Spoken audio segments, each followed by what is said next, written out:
What's going on, my peoples? It's your boy, Mr. OBF, back one time for your mind. Welcome to the OBF, the network, people. Make sure you guys hit the like button, hit the subscribe button, hit the bell button so you guys get the live streams when we go live, people. And if you can, donate to the channel. Go to OBF, the real Cash App, and donate to the channel, people. We highly appreciate anything you guys can donate to the channel. All right, man. Listen, I don't even know why, like, Trump supporters, why they so upset. Like,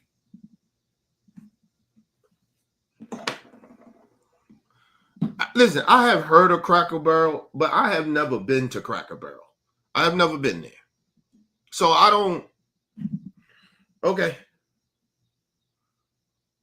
Okay. But let's just get into it. I don't even know why these people are upset, man.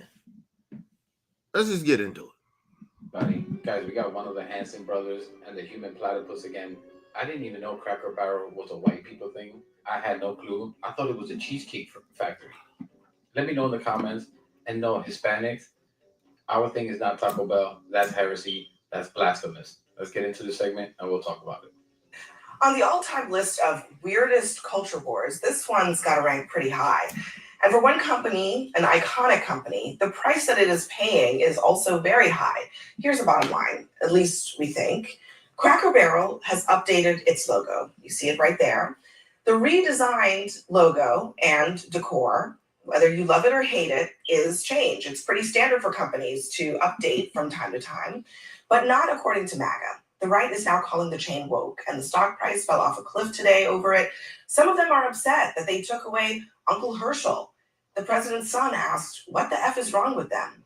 One MAGA account with nearly 4 million followers said that the CEO should face charges for this crime against humanity. And a MAGA podcaster. First of all, yo, this is what I'm saying. Like, why are MAGA y'all so dramatic? Everything's a goddamn, like, put it this way. After a while, half of you MAGA motherfuckers ain't even going to be able to afford to go to Cracker Barrels. How about that shit? I don't even know why they mad, bro.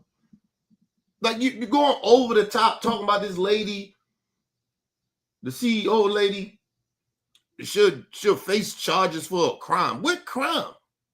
Of what? Humanity. What the fuck are you talking about? People are literally dying. You talking about something about a restaurant. Man, get the fuck out of here, man. Listen, like I said, man, MAGA, y'all crazy, man. Step further. And got rid of the cracker and the barrel. They erased the white guy sitting outside of the Cracker Barrel store. White people are about to riot. Let me just say this too.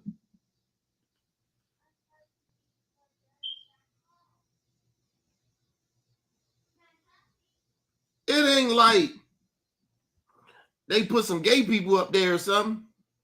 It ain't like they put a black man up there or Hispanic. They put everybody up. How about this? Would this make you feel better, Omega? Right? Would this make you feel better?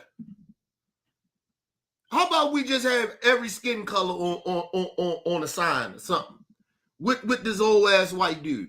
Because most likely, whoever this white dude probably was a racist and shit. But how about you just have everybody on there? Would that make you feel better, or it's just a white thing? Well, how about this? Stop stealing black people shit. How about that? Stop stealing black people shit. Get over yourselves. Like, come on, man. This shit is just weird at this point. What up, Leonard?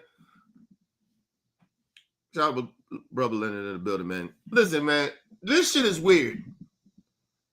Listen, I don't even know.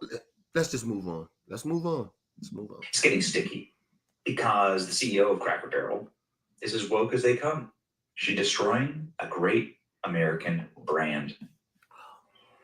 Let me just say this about woke. Stop using woke. You don't even know what woke is. Okay?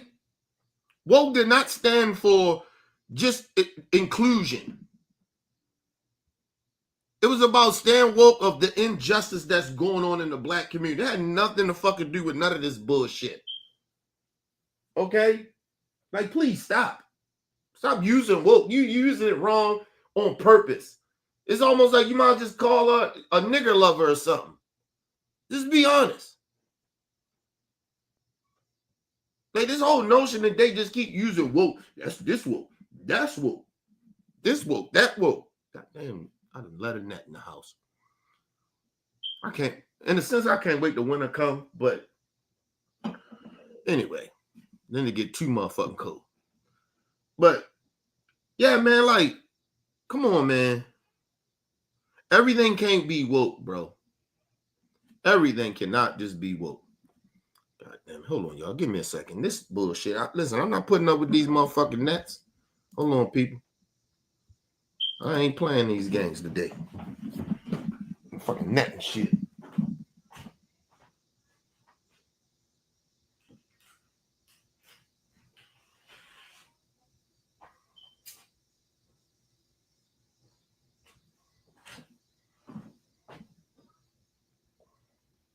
About to get y'all the fuck up out of here. Motherfucking nets and shit. Every time I come in the house, I always let one in and shit. Or fly, something. I always do that shit every time I come in the house. Nobody putting up with that bullshit today.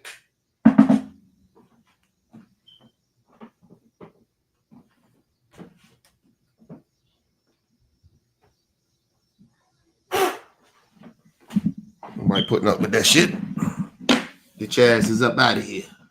Like me one of the motherfucking incense and like my little net pan thing. Fucking around and shit. Every time I come in the house and shit, I let a fly in, some type of fucking bug. It is crazy because I got a scream around my porch, and these motherfuckers still somehow end up through the scream and shit. God damn. Shout out to my brother Game in the building. What up, gang?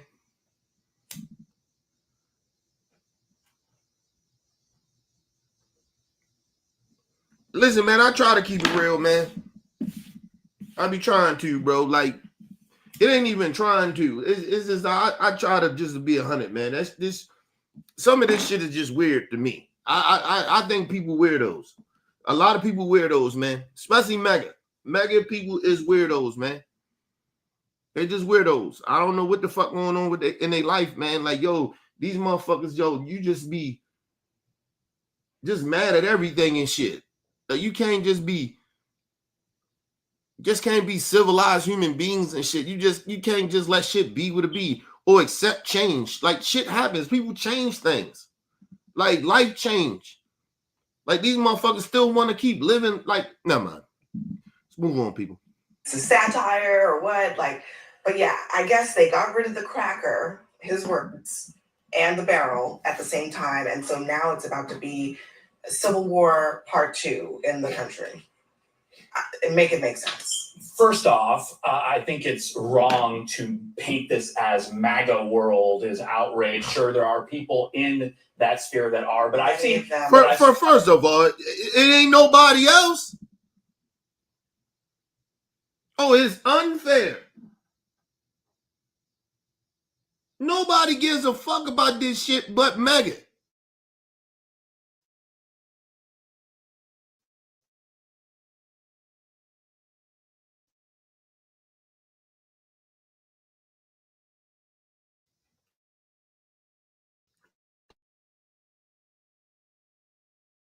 Listen,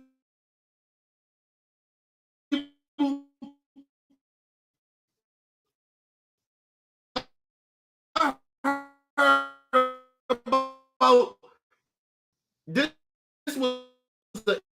issue.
My bad, people. I don't know. I think it's Alexa. What's the weather?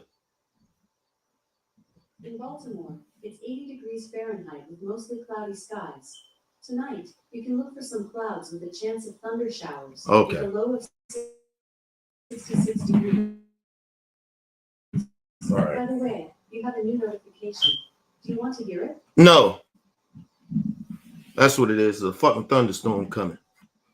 I told you every time motherfucking thunder. Listen, I know when the fucking thunderstorm coming, man. Every time it start fucking with the internet. I swear to you. That's why I always keep. That's why I got backup shit too. I got hot spots and shit like that, just because of the stupid shit like that. Yeah. But anyway, people, let's get it back in, man. Oh, back to what I'm saying, like. Nobody, he talking about this unfair to just try to blame it on Maga. Nobody cares about this shit but Maga. Maga's all through the fucking internet, all through social media, whining and crying like this shit is like some type of tragedy that happened, like somebody died or something. Like that's how they be acting, yo. You can't blame this shit on nobody else. This only Maga. The woke people ain't give a fuck about this shit. The so-called woke people. They like to always say, we didn't care. Till you motherfuckers started acting stupid. And now somehow this shit reached CNN to the point where CNN got to talk about this dumbass shit. There's more important shit going on in the world. But anyway, let's move on. A lot of folks who have no allegiance or alliance to MAGA that have complained about this. And why? It's because there's a resistance to change, specifically a resistance to changing things that aren't broken. And Cracker Barrel. First of all, it's a fucking business. It's not like some type of a culture, some shit. It's a business. Shit changed. People change their business. Things that goes on in their business. They change certain shit. They decorate. They remodel. Shit happens. Like, what is wrong with these people? They acting like this is a tragedy or something. And the back, you know, the crazy thing about this people is that they are dead serious on this shit. They are dead serious. They are dead serious. They are really this upset over a business that just changed the logo. Did some remodeling, I think, in some of the Cracker Barrels or whatever. It didn't really change anything too much. They just took the white guy off. And I think they did some little different shit inside of the businesses. You know what I mean? Worldwide. I mean, nationwide. But come on, man. It's not that big of a deal, man. God damn, they got their panties in the butt. I swear to God, you MAGA people, all y'all do is bitch and complain about nonsense. But when real shit happen, when school shootings happen, we're just gonna give out thoughts and prayers. Don't give a fuck about them kids though. But let's move on. It's because Cracker Barrel is consistent. When you go on a road trip, you know that you're going to get good food at a good price at the next exit. And you can go in and you have the kitschy decor. It makes you feel like you're at home or in grandma's living room. That's what people want. They don't want bland, boring, cookie cutter, minimalist places that feel like fill in the blank fusion restaurants. I believe. First of all, you're an idiot. People, they didn't change the menu. If the food there is good, it's still good. Now the prices might be higher because of your boy. Huh? But ain't the food is still the same. People, they did not.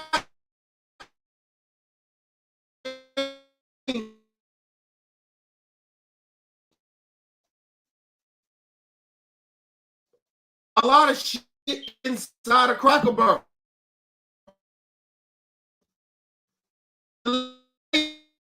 I listened. I seen.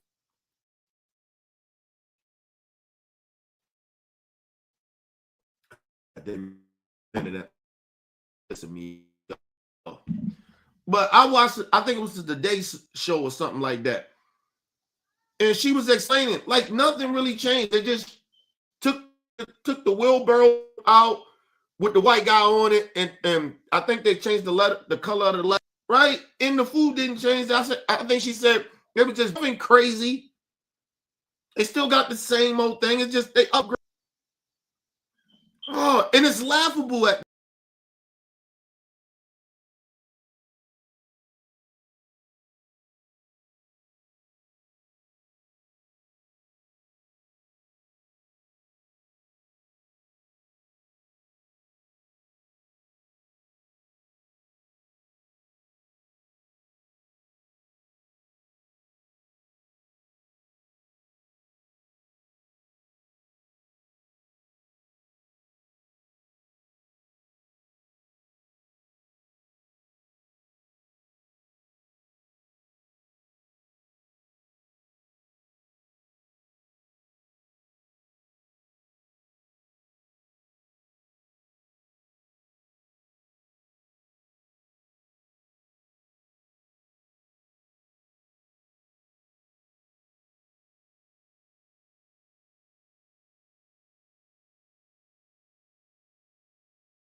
My bad, people. I'm back. Listen, I fuck that. I put my hot spot on. I don't know what the fuck going on with this internet, man. Well, I know what's going on. The fucking storm is coming. But like I said, but this shit is laughable at this point. Nobody is taking this shit serious, but racist ass MAGA people. Listen, man. Nobody got time for this shit. Let's move on, y'all. You know, I believe that you believe that. Did you get that? But I have to point out that. Cabron, why would a logo change do that? Why would it revamp the food, making it bland? Like, why would it do that? It doesn't. Because you changed the logo? This is the stupidest thing I've ever heard. And listen, and he's not lying about it. He's not lying. Like, yo, this is the stupidest shit I ever heard them. Like, yo, Mega, y'all be on some stupid shit. None of this shit even make any sense. All of a sudden, you change the logo, redecorate into the businesses. All of a sudden, somehow the food ain't good no more.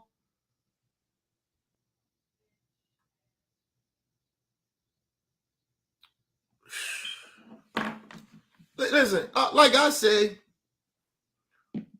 I guarantee you, if black people start going toward a whole bunch of gay and minority people go toward, I bet you they stop, go back up.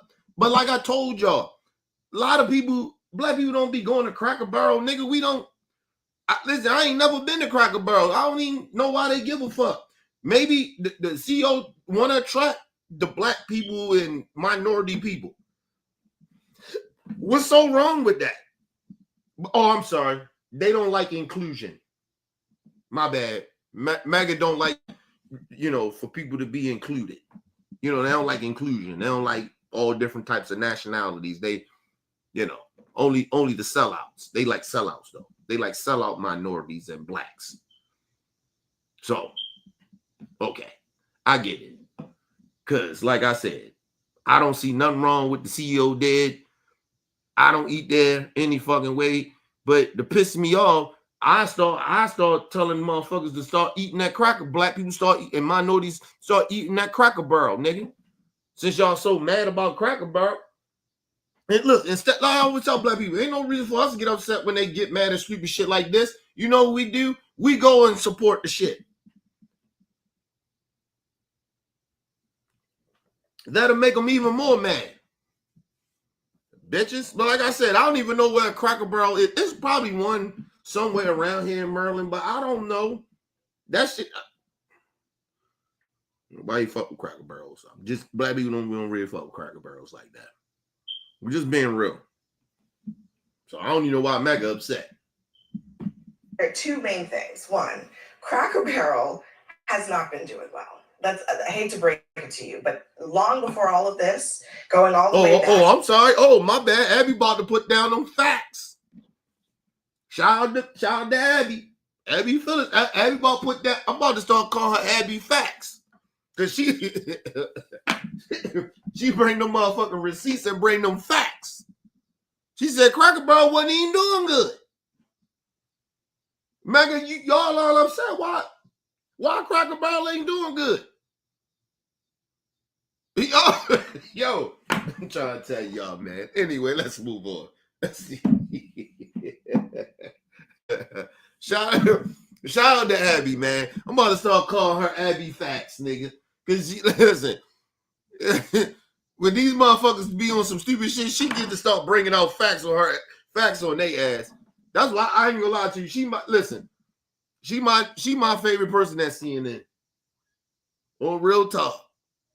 I can see why they gave her when they let Don Lemon go. I can see why they gave her this show. It makes a little bit more sense. Like if you was gonna give somebody Don Lemon a slot, Abby was the right person. She's the right person. She the right person. Because one thing about her, she do be trying to be fair, but sometimes a lot of that MAGA shit, they be mad and saying out their mouth. It almost damn near like you can't be bipartisan with the shit because they say some of the most ridiculous shit on the show. Let's move on. From my look at this graphic, July 2021 or thereabouts, the stock has been in decline. Okay, so this is a brand that's been in trouble for some time. But then on top of that, listen, it's not just me saying it's MAGA. Okay, really, people, shit, the stock was, shit, yeah, she right. The stock, I'm looking at the chart too. Shit, the stock was about 2021. So the shit been going down, and it's understandable too because of it's COVID and shit. So you got kind of look at that, but even then. This shit was steady, continue to go down. Real talk. All that shit Maga talking about, all that shit they mad about, why these motherfuckers ain't at Cracker Barrels?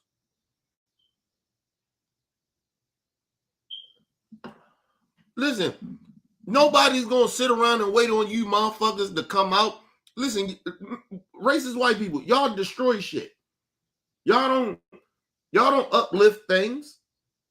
Y'all don't make shit better. You fuck up shit. That's what y'all do. Cracker Barrel did the right goddamn thing. They wanted to rebrand. Wanted to go another different direction. Talking about, oh, the stocks is down. The stock been down. Shit, in 2024, the stock was down real bad. It was about, yeah. Took a drop in 2004 or November. Fuck are we talking about here? Man, get the fuck out of here, man. Let's move on, y'all. Byron Donalds is sitting Republican congressman. He says, in college, I worked at Cracker Barrel in Tallahassee. I even gave my life to Christ in their parking lot. Their logo was iconic. Their unique restaurants were a fixture of American culture. No one asked for this woke rebrand. It's time to make Cracker.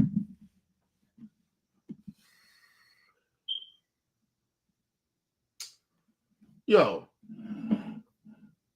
Brian Donaldson, man, go sit your coon ass down somewhere, man. Go sit your goofy coon ass down somewhere. Trump ain't letting you in his White House. It don't look like you gonna be governor either. You piece of shit. All that buck dancing, and nobody gives a fuck about him no more. Not even Maga. Brian Donaldson, you are you a disgrace, bro. You should feel ashamed of yourself. Maga don't even care about you. You still ass kissing. You ain't gonna be governor of Florida. DeSantis' wife down that bitch kicking your ass. All that buck dancing. All that buck dancing he been doing for the last couple of years. And he first he thought he was gonna get him a slot up in there with Trump in them. Nigga, they took a drifter Tulsi gathering over you. This bitch is the stupidest motherfucker. Listen, her and Pete is probably neck and neck. They the stupidest motherfuckers in Trump cabinet. And I believe you smarter than them. But they pick the stupid people over you. I told you, go ahead down there in Florida and go be governor. Whole time you down there, bitch, trying to run for governor. and motherfucking Ron DeSantis' wife is tearing your ass up. Why Trump ain't endorsing you? Huh?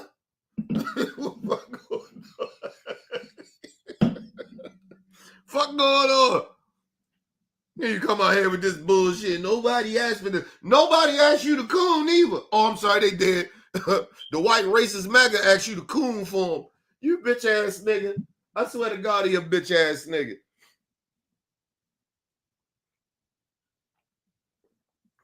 First of all, I got a problem with I'm about to be petty. Listen, I got a problem with Brian Donaldson cheesing so goddamn much. The fuck you smiling for? You should. Anyway, let's move on. Yo, come on, Brian Donaldson, man. You and that motherfucking Tim Scott. Y'all some boy, y'all irk me, man.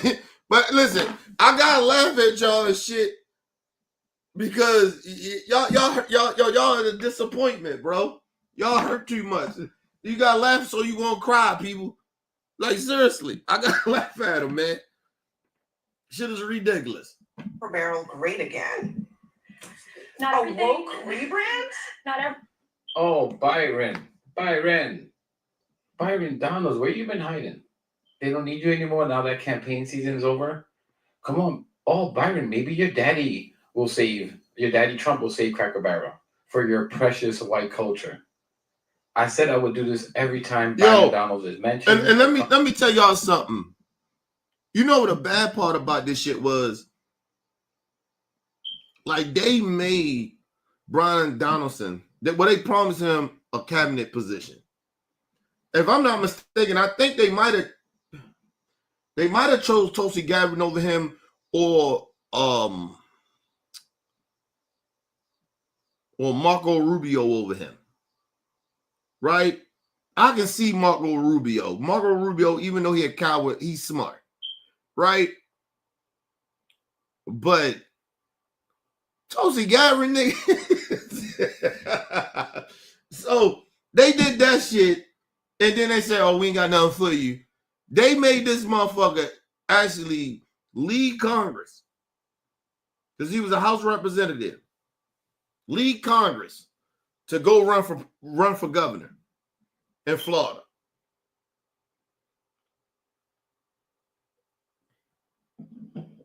Listen.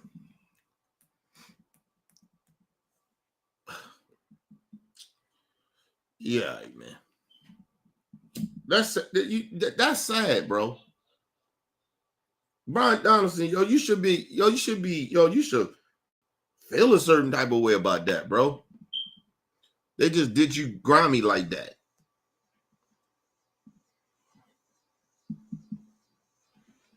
Only good, listen, Tim Scott in the good spot, nigga. Tim Scott ain't gonna never lose his motherfucking slot in the Senate. He's been cooning way longer. He been putting that work in. You're a brand new coon. Like, yo, so yeah, Tim Scott ain't get no he ain't get no cabinet position. But he ain't going nowhere in Congress. Especially in the district the way he ain't going nowhere.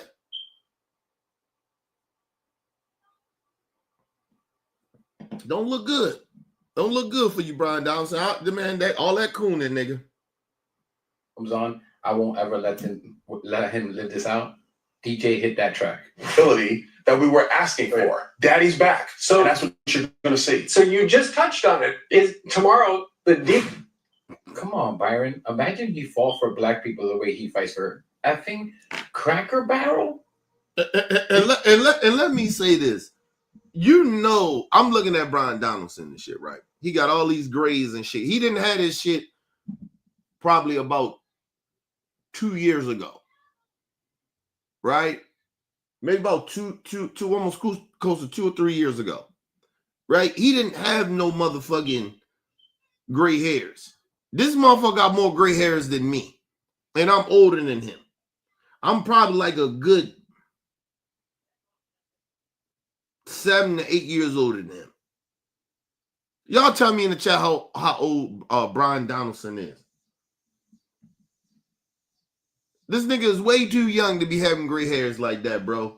But all that cooning, you get what I mean? All that cooning then stresses this nigga out.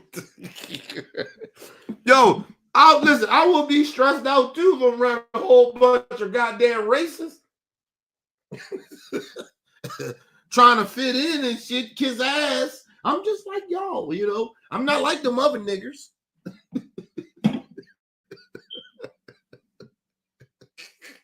Yo, y'all let me know in the chat, how old Brian Donaldson is, man. Get the fuck out of here with this nigga, man. Shout out to my brother Bell in the building. What up, bro, Bell? Shout out to my brother Game in the building. I did say Game. Shout out to Game in the building. Man, get the fuck out of here, Brian Donaldson, nigga. Listen, you got more gray hairs than me, bro. Oh, he is. Okay, all right. My bad. He's 46. Okay. All right. So yeah, he 2 years older than me. But still, that crooning. They still got way too many gray hairs, bro. You feel me? Listen, I got gray hairs all right here. I got a couple of little gray hairs on the side and shit. I still got more black. This motherfucking boy. Come on, man.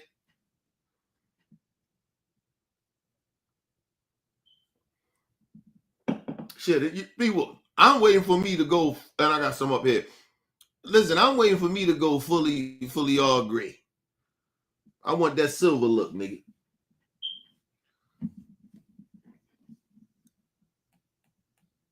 Like, I'll be thinking about this shit. I'll be thinking about just dyeing my shit, all this shit, just silver. Get it over with. Instead of waiting around and shit. You know what I mean? But, yeah, man. Fuck out of here, yo. But still, he cool too much, bro. Let's move. Shout out to my brother LT in the building. Shout out to little bro, man. Yeah. This nigga Brian Dawson get on my nerves, man.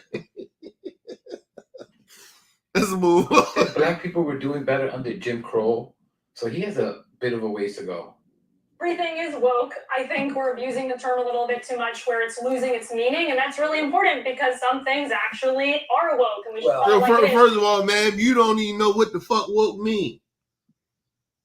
You don't know what they talking about. You don't even know why they abusing it. You don't even know the reason, the meaning of woke. Y'all hijacked some shit that wasn't even yours. Told you black people can't have shit. Yo, she's talking about it seems like they're abusing it. Ma'am, first of all, you can't abuse something. You know, you motherfuckers don't know you don't know what the word stands for or the meaning of it.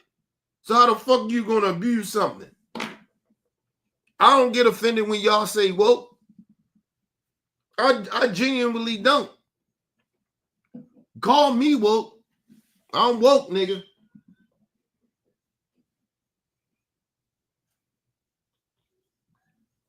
I actually give a fuck about people. So call me woke. I'm okay with it. Let's move on. However, in this case, from a marketing perspective, if revenues are declining, you got to switch it up. You got to implement a new strategy. But who at that round table was thinking to themselves, yes, let's go back to the minimalism of 5 years ago that is sterile and bland and neutered, and let's rob this iconic, timeless company of all of its character and charm and fun history and country vibes. That's not super smart. Yeah, maximalism is the moment. And also Gen Z. Woman, what is you talking about? Lady, what are you talking about? You know what I can't stand? Bougie ass white women. That's racist. How you gonna be racist and how you gonna be bougie and racist? like seriously. Like you the definition of a motherfucking racist. Like when you see poor racist ass Trump supporters, like you, I see why they mad. Like you know what I mean? Like I see you see them raggedy ass Trump supporters. You be like, all right, I can see why they mad. Excuse me, but people. Bougie, racist ass white people? Come on, man. Get the fuck out of here. Get the fuck out. You the definition of white privilege, definition of a racist. Like, get the fuck out of here, man. Like you know the bad part about it? It's almost like when I be hearing some of these bougie ass racist white women, I be like, yo, this is why we call y'all dumb dizzy blondes. Y'all stupid as shit. And it's, like I said, her hair's like down there, like brown and blonde. I don't know. I guess she probably a brown hair. I don't know what the fuck this bitch is. But like I said, this shit is you just disgusting. God damn, is this shit so disgusting. Let's move on. Gen Z, we love Cracker Barrel. There's a lot of Hanson brother, go bop somewhere. She said Gen Z like Cracker Barrel. Who? Just racist white people? Because we don't hear no black people that's Gen Z's talking about this bullshit. And if they are, they're a bunch of little racists. Nobody's talking about this shit but y'all. Talking about Gen Z's. Don't listen, man. That's why I label all of them a bunch of racists. I'm seriously, bro. Because I don't be wanting to group all the Gen Z people, all the Gen Z motherfuckers with these motherfuckers just because they the same age and shit. They from the same generation. Like, get the fuck out of here. But we like that. So what? If y'all do like it, why the fuck was the stock going down then? That's my whole thing with Maga. Y'all mad about this shit. They changed all the well, before they changed the changes, the stocks was down. The company was in decline. Since 2001. Where was y'all? Y'all bitching, complaining about, man. Bad corporate decision making happening. But isn't Probably. that capitalism? Right. Like, aren't they allowed to make mistakes? And the market will decide. supposed to stand And the market will decide. companies to be able to make their own decisions about their strategy, their offering, their brand, evolving to meet their consumers' needs. And by the way, the 4 Cracker Barrels that actually already underwent this transformation of the new branding apparently are doing very well and are meeting earnings. So Yeah, to your point, Sorry. Oh, sorry. So the Cracker Barrels, it's only 4 of them. They changed the logo, did some upgrades. Only 4. They doing very well. It's the ones. It's the ones that ain't did the motherfucking the remake. They're the ones that didn't, do all the why I'm going blank. All the new upgrades. So the 4 that upgraded already, they're doing very well. It's the other motherfucking Cracker Barrels that ain't upgrade yet.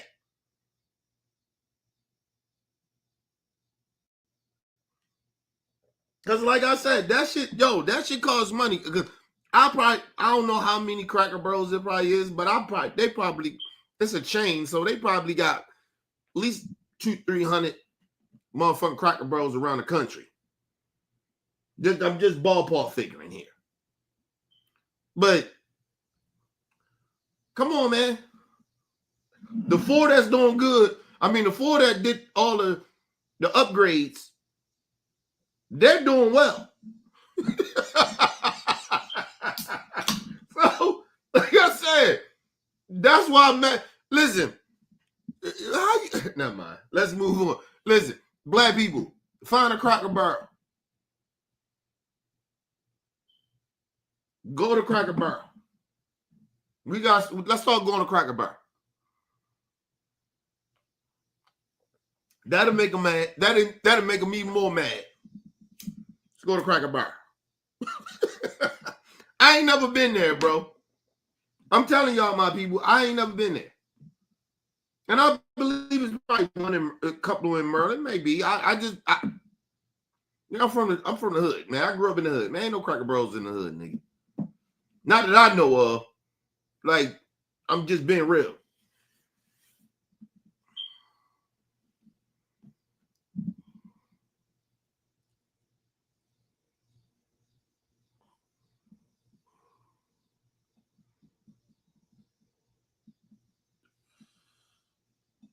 Listen, I don't really give a fuck. Let them switch over. Let them switch over. If they switching over, if that's the case, if that's true, let them switch over. I told y'all, this whole Trump shit get ready to run out real soon. Like I told you, we probably got maybe about the rest of this year. We probably got about a year. We got about 12 months. And all the megas, all the motherfuckers that want to switch over to be Republican, whatever, do that. Go do that. Watch what happens. Trump is lying to his base. He lying to his base. He ain't lying to me or people like me We know what this nigga is doing. I know what he doing. He fucking the country up. Listen, he fucking the country up worse than George Bush gonna fuck this country up this time around. I guarantee you. You see what he did to COVID when he couldn't handle COVID. Come on, man. We the greatest country in the world. Why the fuck we was almost like other countries? No, we shouldn't have been like that, bro. But we not the greatest country in the world. So this whole notion we the greatest country in the world is bullshit. People, let me just be real with y'all. We like, when it even come to technology, y'all be thinking that we like, you know, this shit is like crazy. Like we up there. We ain't even in the top 5 of technology. Like, get the fuck out of here. I'm telling y'all.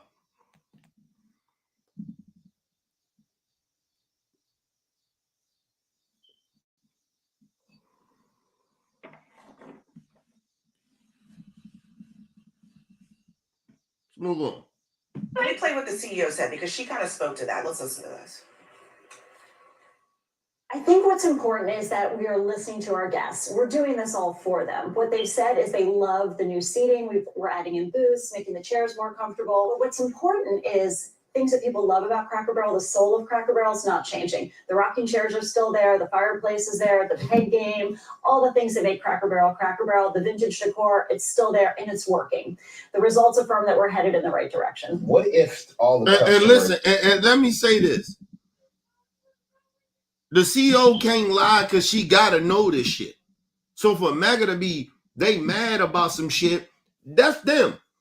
And she's probably just talking about them 4 restaurants of the chain that actually did the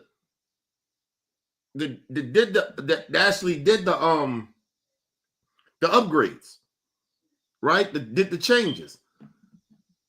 And she, like she said, we're seeing, and she's not lying about that because you just heard her say those 4 ones, the 4 chains that did do it, they're doing very well.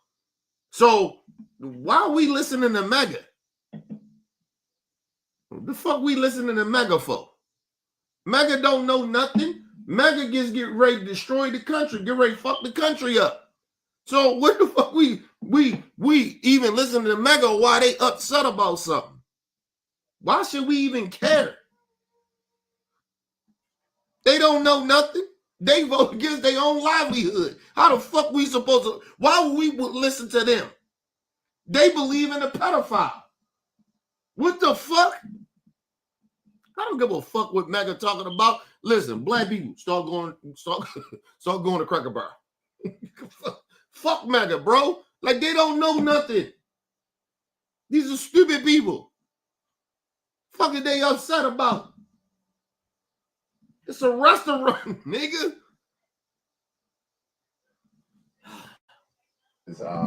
Are coming at you hard enough about the look of the restaurant when they want to go back to the old ways. Would you do it? Honestly, the feedback's been overwhelmingly positive that people like what we're doing. And she's the CEO. So I don't give a fuck about these 2 mega people on this panel talking bullshit. She the CEO. She know how her country, what's going on with her company. Not them. She in the trenches.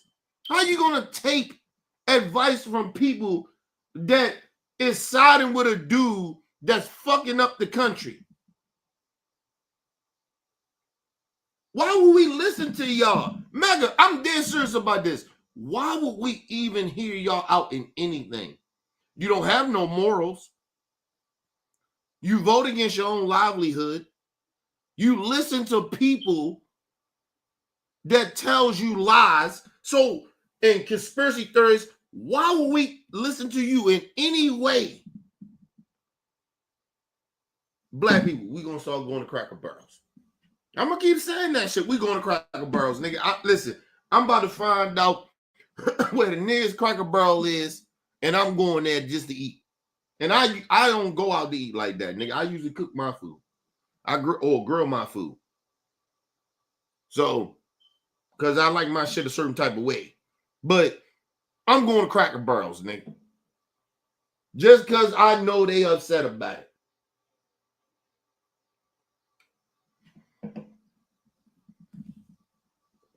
People, you got a little couple extra dollars laying around, go to Cracker Barrels with you. Black folks, go to Cracker Barrels. Fuck these Megas. I want to piss them off even more. You just say not everybody in Maga is part of this. Well, welcome to what it feels like to have been a moderate Democrat for like the last 10 years. When anything the most lunatic person on the left said was assigned to absolutely everyone on the other But side. this is, I have to say, the president's son, okay? That's not just like a lunatic. You know what's funny right? about that is he lying. Abby, come on. You make this too easy sometimes. That's exactly what that idiot is. Mini Trump, he is a lunatic on the right. All drugged out. Yeah. I mean, the guy made fun of Pelosi's husband getting hit on the head. First of all, and that's my thing is, nobody be really like on the right be talking about how motherfucking, they talk about how Hunter Biden is a crackhead, he get high, he did all this shit. But Donald Trump Jr. looked like he coked up all the time. I mean all the time. Every time he talked. Like, listen, I got ADD. I know how it is when a motherfucker just, like, I talk a lot. I get that because it's part of my ADD. I talk a lot, right? It's a difference, people, when you on that shit. When you on that sugar booger. This nigga high, man. I don't know what he high off, but he getting high. My honest opinion. I know a crackhead when I see one. Like seriously. This nigga high, man. Nigga eyes be bloodshot red. And you know he, listen, and you gotta think about it, you know he ain't working. He rich. So that's not like you just tired. Nigga, you high.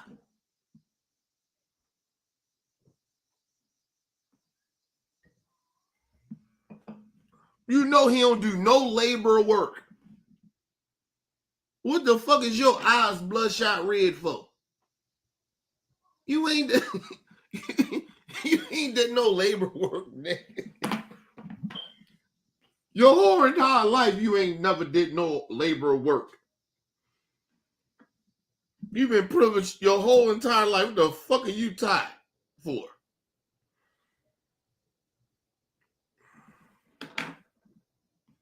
That nigga on that sugar, man.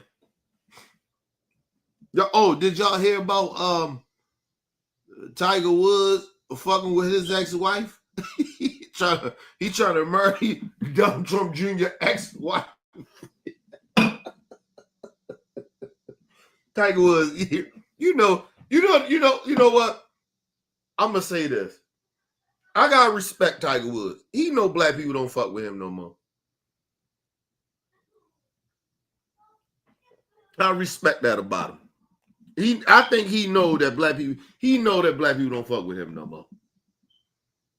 But yeah, I mean, he went asked Donald Trump for his permission to marry Donald Trump's son, ex-wife. Like, man, get the fuck out of here. What about her daddy? The fuck out of here. I ain't asking Trump for shit. If I'm gonna go fuck your bitch, go fuck with your son, ex-bitch, I'm gonna fuck with it. Yeah, she a bitch because she most likely probably a racist too.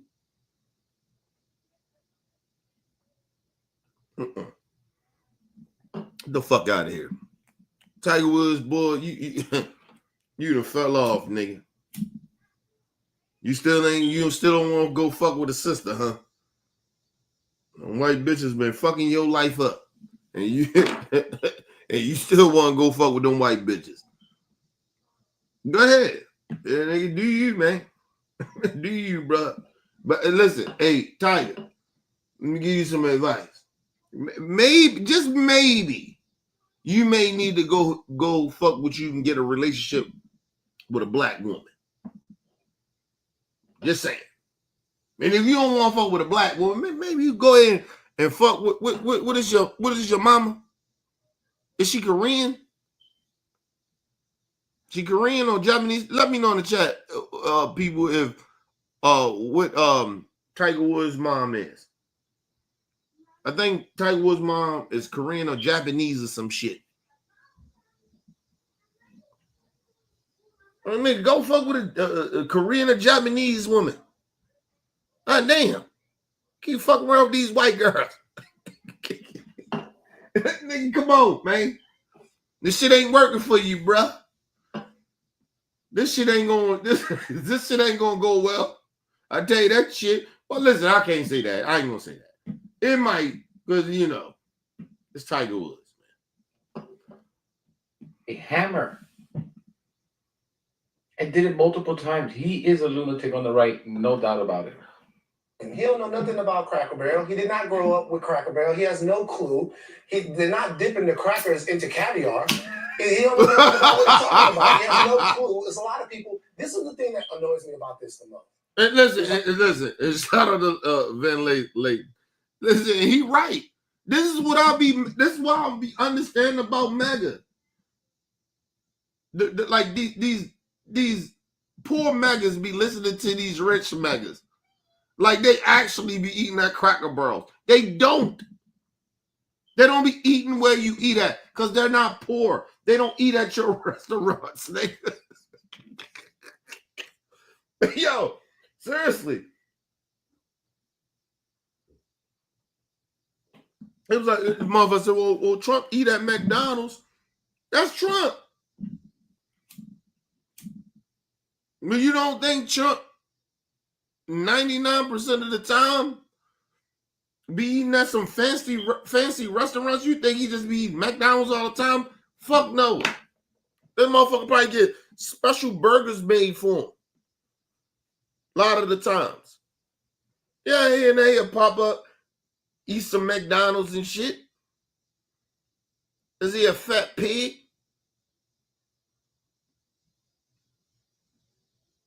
How you going? Listen, this is always bothered me, right? If you're going to go all out, just go all out. Motherfuckers be ordering from McDonald's and then go get them a diet Pepsi or Coke or something. Like what? you know all the shit that's in that food, nigga? Come on, man. Please.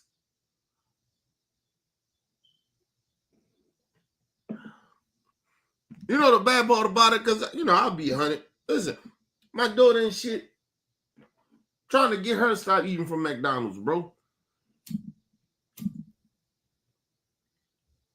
Genuinely are. Because it seemed like when she was getting something from McDonald's, I would go in like, fuck, let me go ahead and get me a double quarter pound and a milkshake. You know what I mean? Like, nigga, I ain't eating McDonald's for like almost over a decade to my daughter. That's why I'm cutting McDonald's out. That's why I said I'm going on my fast, man. I'm not fucking with McDonald's no more, man. No.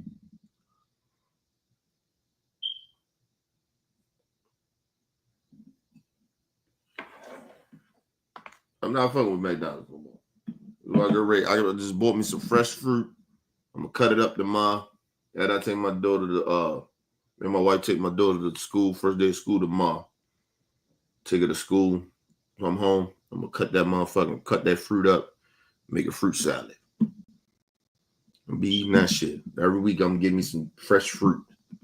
Cut it up. I'm cutting a lot of this shit out. Already go on a fruit diet for a whole month. See how I feel.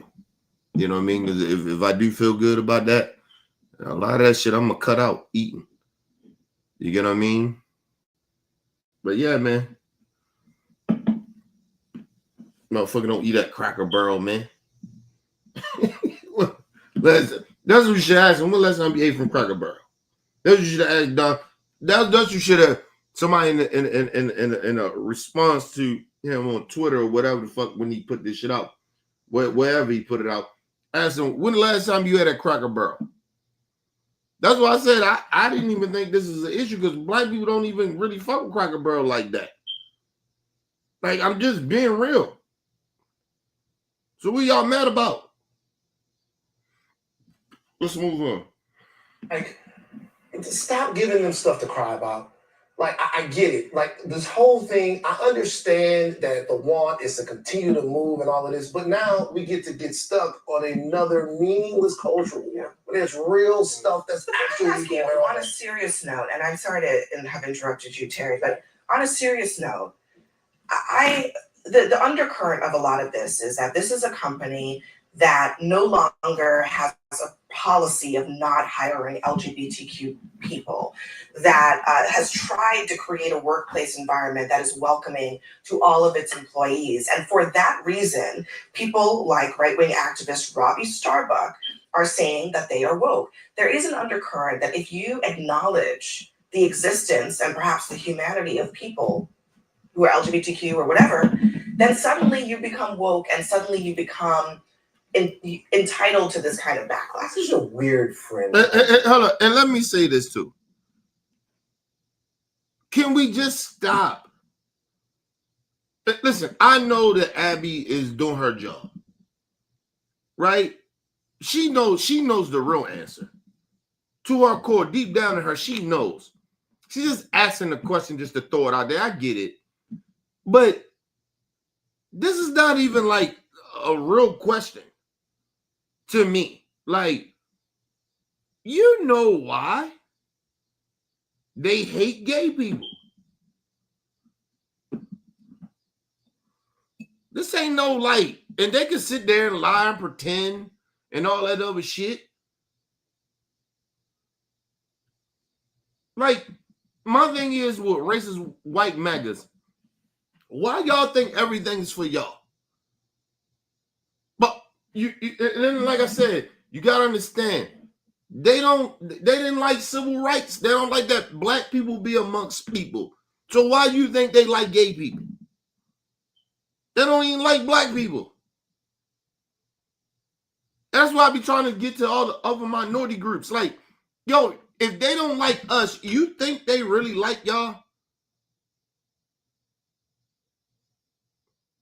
You see how open and brazen racist white people are? They just coming out now. Nigga, they at fucking, I seen a clip, shout out to Dr. Richie. I seen a clip that racist white Kern was at the goddamn park just calling black children and black people niggers. This was just recently, another one. Like, yo, they brazen with this shit. But if Trump ain't in office and that shit ain't acceptable, when it wasn't, these bitches was hiding and they was hiding their feelings. Now they just feel, but like I said, it's the only thing I like about Trump. Let all the races come out. So now when shit finally somewhat we get back to trying to fix some shit and get shit back to somewhat of normal, we know who y'all are. And like I said, to wherever she works, they should fire her ass.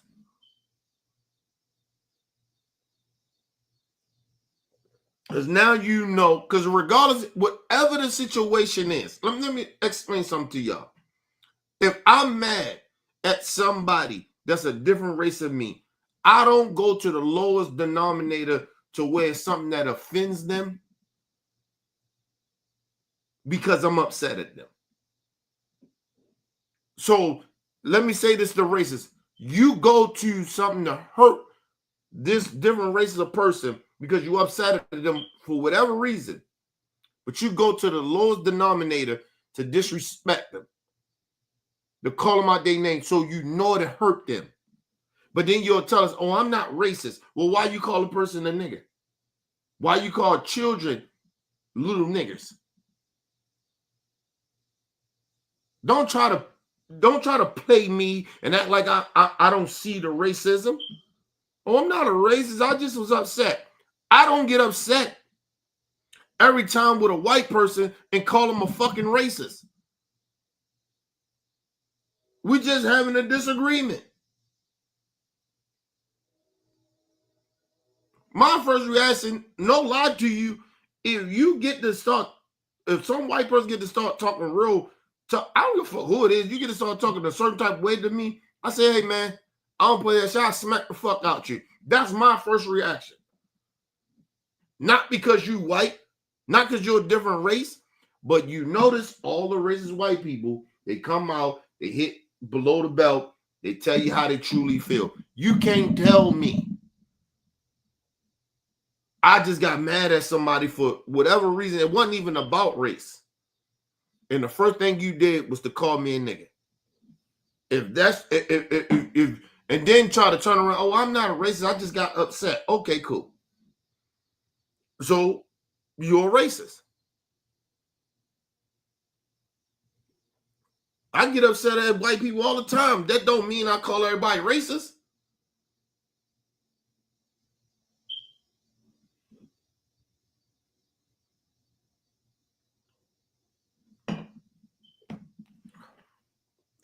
I'm just saying, like, I don't like to play these stupid games with racist white people. I just don't.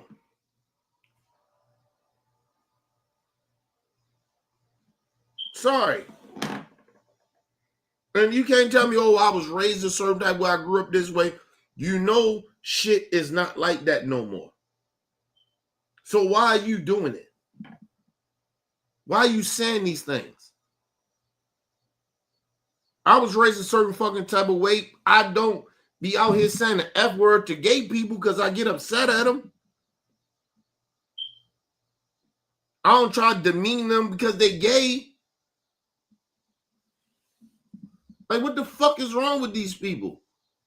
But like I said, it's a game they trying to play. I'm not a racist though. Man, fuck that shit. You hold that. You're a racist to me. Most people just want breakfast.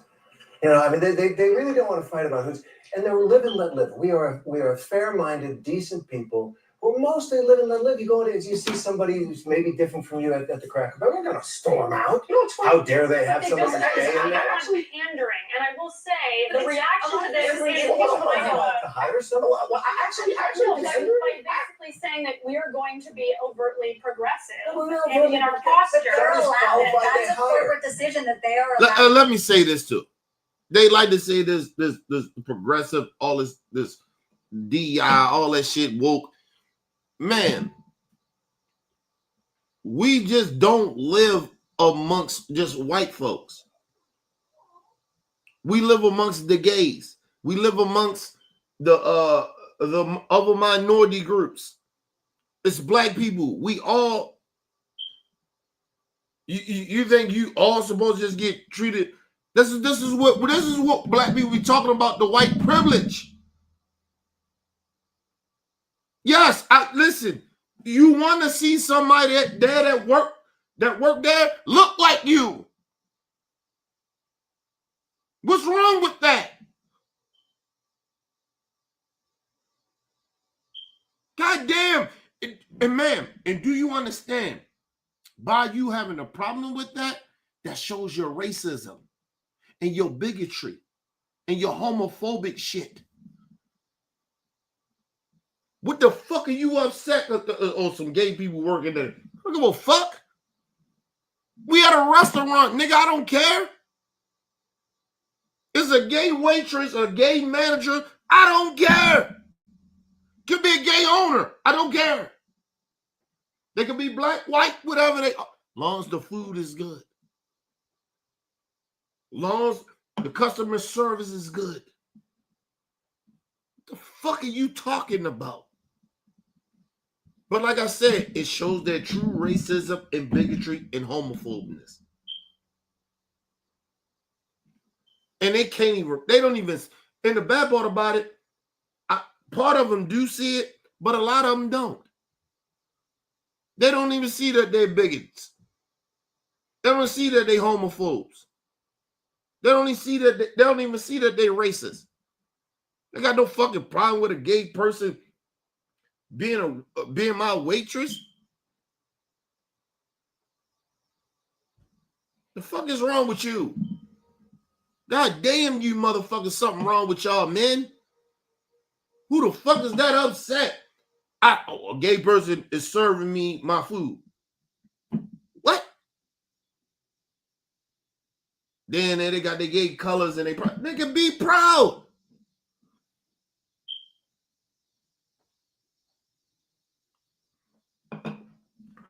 Motherfuckers say, remember Charlie Kirk? He said, if I see a black person that's a pilot, I second guess their qualification. That's racism. So don't ever tell me that you're not racist. Don't ever tell me Charlie Kirk is not a racist. He's a fucking racist. First of all, anywhere I go, or anybody goes, unless you're just a fucking racist and a bigot, you would assume that everybody that you encounter in any occupation is qualified. You would assume that. Not, because the color of their skin, I'm like, nah. They ain't qualified. They white, they ain't qualified. They Mexican, they ain't qualified. They black, they ain't qualified. They gay, they ain't qualified. They DEI hires. DEI hires. I see too many women working at a company. They not qualified. Too many women there. Who the fuck thinks like that other than stupid bigots and racists and homophobes? Nobody thinks like that other than y'all. Grow the fuck up. You know what? This go out to Maga. To all the bigots and shit. All the racists and the homophobes. Grow up. Grow the fuck up.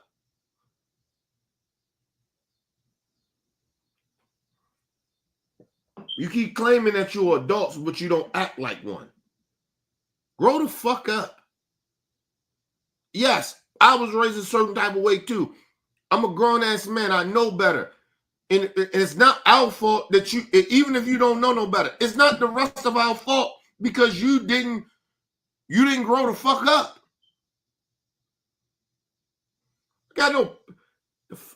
Let's move on, y'all. I swear these people, it's not even they delusional.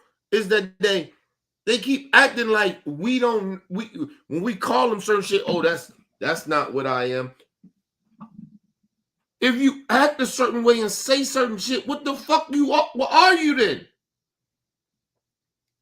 Grow up. It's gay people here, people. Maga, it's gay people around. There's other minorities around. It's black people around. Nobody's going nowhere. Grow the fuck up. God damn. Educate yourself.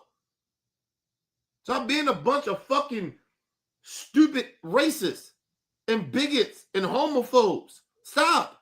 This shit is at this point is old. God damn, grow up. Well, if people don't want to go eat there, they don't have to. But to attack the company, to do this cancel culture thing, which I thought the right opposed cancel culture. I thought they opposed, supposedly, right? I thought they opposed grievance politics. I thought they opposed victimization. I thought they opposed right, and that's what I'm saying. When black people say, Target did some fuck shit, we put a boycott out. We didn't go to Maga and ask Maga and bitch complain that Maga did this and Maga did that. No, we said, hey, you want to follow Trump? Nah, nigga, that ain't cool. You took resources from black communities and shit. Get rid of the nigga. We ain't fucking with it. We didn't ask you for your help. We didn't even bitch and complain about it. We took out dollars and we said we not doing it, but we made sure we went out and told everybody that we not going there. That was real shit. You talking about Cracker Barrel because they just changed some shit up. Now they woke. What they trying to exclude white folks? That's bullshit. Oh, she gay, woke person. She white though. Oh, but she different because she gay. The fuck out of here, man. You white people, you racist white people, y'all just stay the fuck away from me, man. Just stay away from me. Y'all some of the stupidest people on earth. And I mean that shit. Y'all the dumbest motherfuckers on earth. But now all of a sudden they don't like this company because it's too woke, and they want to cancel the company. But by the way, a couple things. Number one, I actually don't agree that it's just the fringe of the right. I think the president and other people, they run on these culture war issues. Right. They took Sydney Sweeney and the entire discourse around Sydney Sweeney and blew it up when they needed a lifeline from everybody's laser focus on other things. I think that the culture war issues right now are actually steroids to the people that want to use the changing of America and the perceived changing of America as ammunition to ram through all of these policies. I think there's a definite through line between this right here. I think most As someone who lives Most in the Americans Midwest, just want a normal revolution. You don't think most Americans just want normal? Because what Cracker What's Barrel had normal? before. Well, what's normal? I don't Yeah, get. I don't How understand do what people the have average normal? American But also, is. like, well, what's the but, average like, American? just rip a logo that didn't need to be changed. Well, all right, But so that's that's not not up what to you. That's That's the up thing to is, we don't know Maga. why. Listen, y'all know why she's saying normal Americans. She's talking about racist white people. Like, you really think that they Maga give a fuck about other minority groups and black folks? They don't. They listen. Imagine, right? Like, it's gentrification. I've seen this from black people being bigots. That's why I said black people can't be racist, but we can be bigots. I've seen black folks do this. The community start gentrifying, and white people started coming back in there, and shit started to change. The community got a little better. Oh, they gentrifying our shit. What? What you talking about gentrifying? Listen, first of all, to the black communities, if your community fucked up, it needs to be gentrified. I used to be against gentrification. I'm not. If your fucking community, nigga, if the black folks that ain't a part of none of that stupid shit going on in the hood, and they can't stand at the bus stop without getting robbed or getting harassed or some fuck shit happening, nigga, this shit need to be gentrified. Now, should black people gentrify that shit themselves? But it seemed that some of you Negroes only respect when the white people come in and gentrify. But when the black person come in and start buying some shit, you start burning down shit. Oh, you thought I forgot about the Tank Davis shit? He bought houses and these niggas burnt it down in the hood. Get the fuck out of here, you listen. Hey, man. And that goes to the same thing with these Magas. You motherfuckers is sitting there. We all can. We bring money. How's that hurting you? Oh, I'm sorry. It's the color of the skin. It ain't about the money. Because you're right for that fucking company. Cracker Barrel wasn't doing good when it was just a lot of white people going there. Y'all wasn't supporting it like y'all was, but they try to revamp and include everybody, bring more blacks and minorities there, and then now all of a sudden you got a problem with it. You wasn't helping the business before they made the changes, bitch.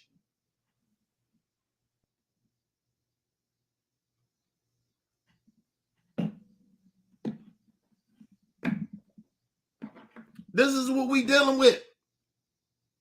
We dealing with stupidity.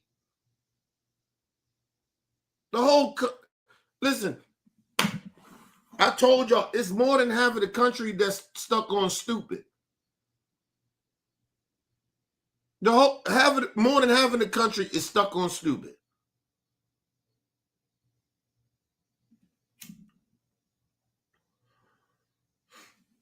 And a lot of this shit, even when you see with the racist MAGAs, a lot of that shit is that we're still segregated. I don't know why y'all don't bring that up a lot.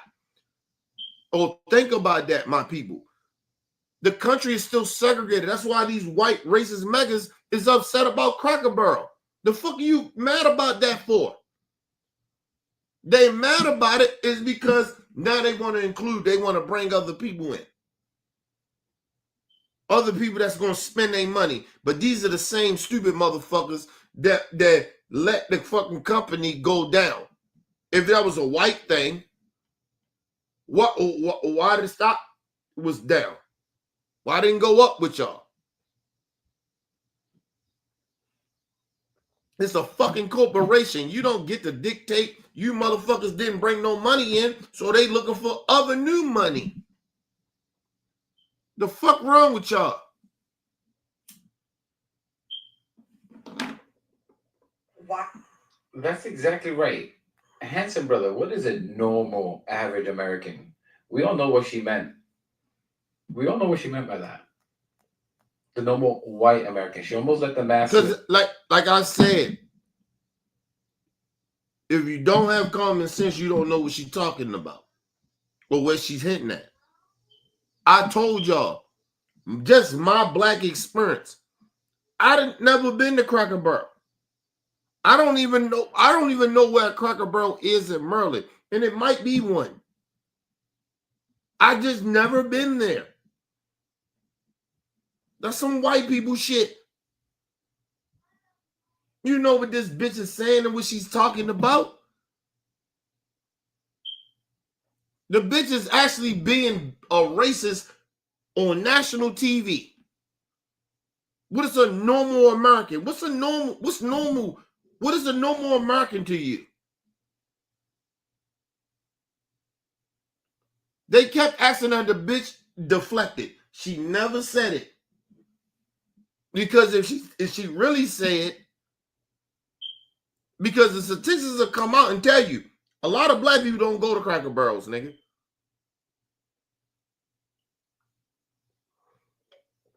You might not even see a lot of gays. A lot of minority people. We don't go to Cracker Barrels, nigga. I'm telling you, that's not no shit that black people and minorities fuck with. The fuck out of here.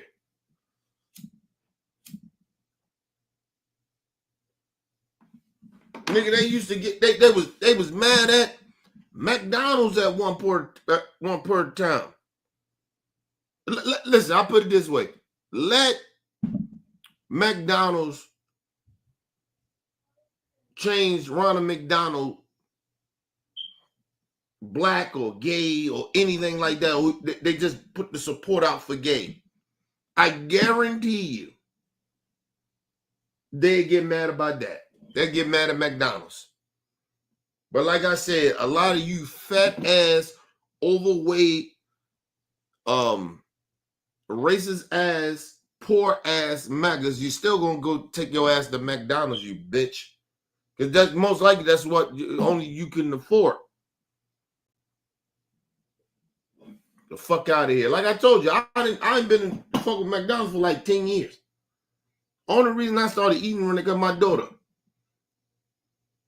Nigga, I get my burgers from other places.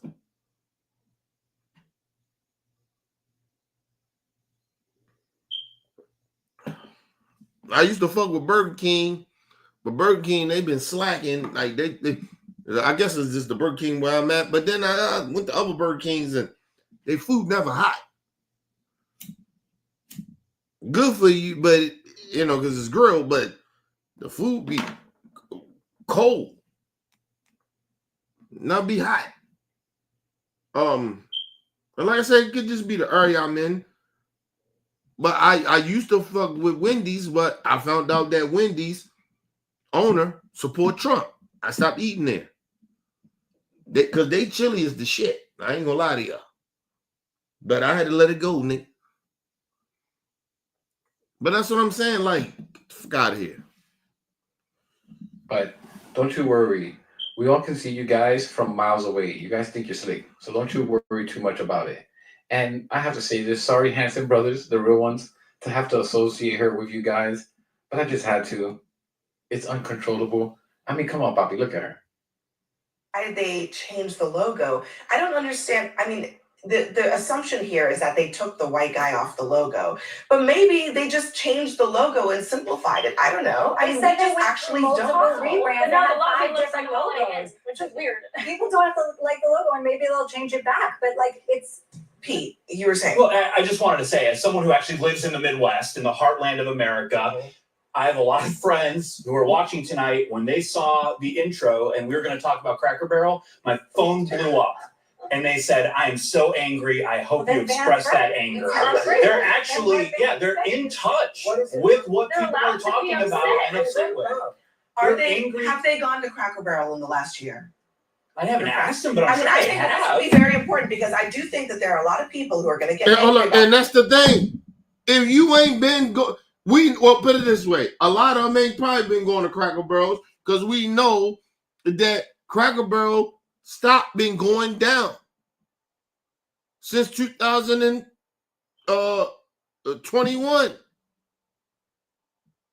The fuck are we talking about here? And then he even had to admit, I didn't ask him. So what the fuck are they mad about? The fuck are you even mad about? What the fuck they even hitting you up for? And then they always try to, the Midwest, like that.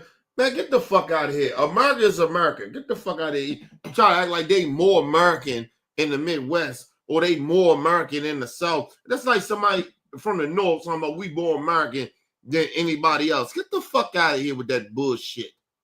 That's all to cover up the saying we more racist. We more white. We white, so we more American. Get the fuck out of here.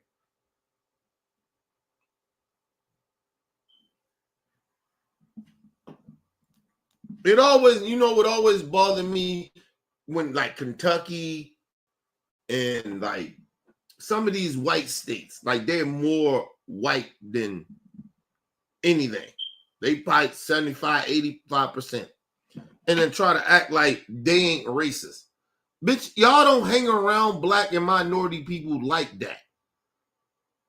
So how the fuck are you going to tell us that you ain't racist? All you hang around is racist. I own me and all that shit. Get the fuck out of here. If your state is over 75% white, you don't hang around black and minority people like that. The fuck out of here. I'm just being real.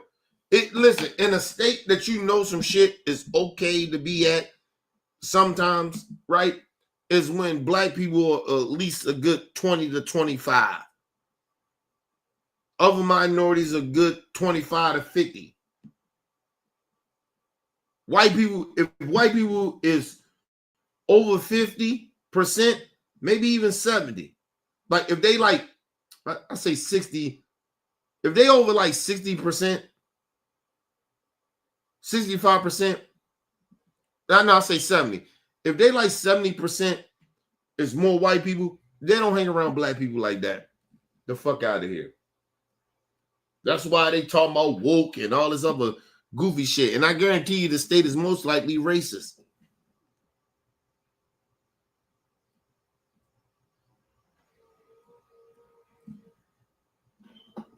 The reason y'all don't hear about a lot of these racist South states or Midwest states like that is because of the simple fact it ain't black people there like that. It ain't a lot of minorities there. That's why you don't hear about a lot of racism. You hear a lot about racism when there's a lot of black people in them states and minorities in them states. That's why you hear about them. Kentucky, you don't hear about no racism really too much like that. That's just being real. Motherfuckers sitting out there pretending like this shit. That's why I said that for like the Republicans come out, we don't live in a racist country. Yeah, whatever.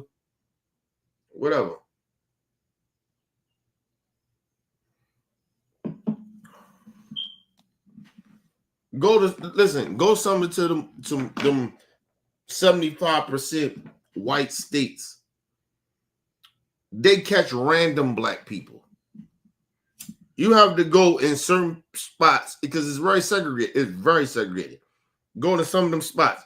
You got to go in certain communities to catch black people.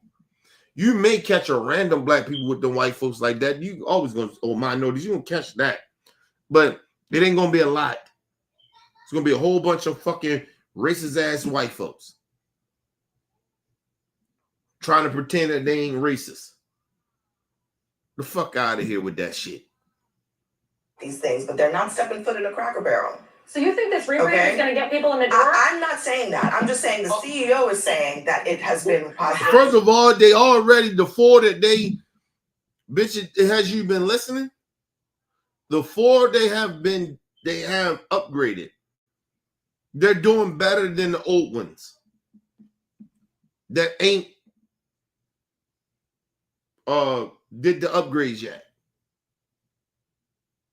I guess you don't listen to facts. I'm sorry, they Maga. They don't listen to facts. They make up facts. I'm not even making up facts. They create lies. They don't make up facts. They create lies. They just lie.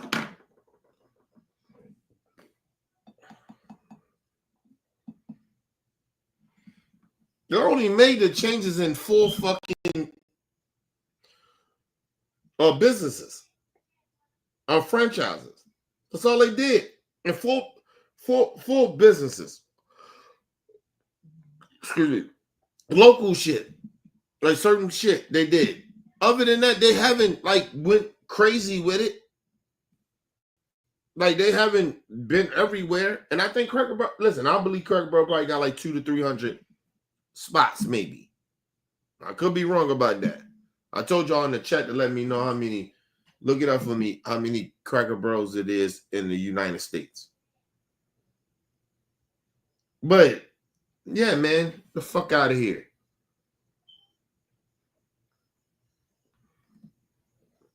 And for her to even say that, like, what are you so upset about? Because they trying to include people? And that's how their racism come out. See, the problem with racist white people is when it comes to inclusion, they think, and I'm going to tell y'all something. They can't vibe with other races of people. Right? Just think about it. Like, if Mexicans show up, you know, a lot of times they're going to speak their language. They're going to speak Spanish. Right? But a lot of them probably do know English. Right? They don't like that. Right? Black people come in there. We got a swag. We got a culture about us. And that don't mean every fucking black person that comes, you connect with a black person, they're going to be speaking on some ghetto shit, right? Ghetto talk. No. Just to see them black people there, it bothers them. To see gay people bothers them.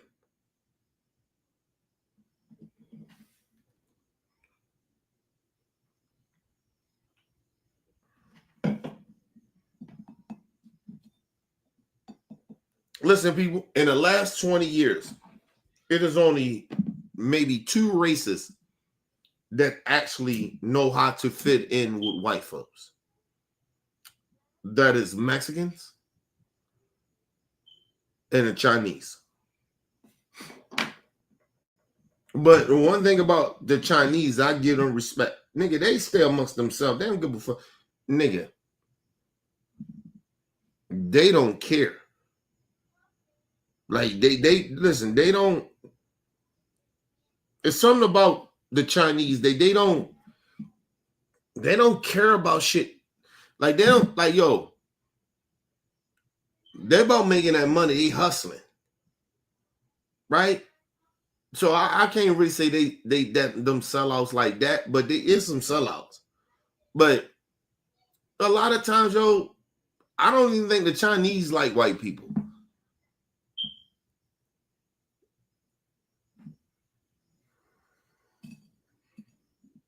They don't like white people in this country. I'm telling y'all. That's one thing about they don't listen. I don't think the Chinese like anybody really like that. I'm not saying all of them like that, but about 65% of them, they don't really give a fuck. Their culture is about them. They don't care about shit that other cultures care about. They got their culture already, so they don't give a fuck about shit that a lot of us care about in America. I'm telling y'all, they don't care.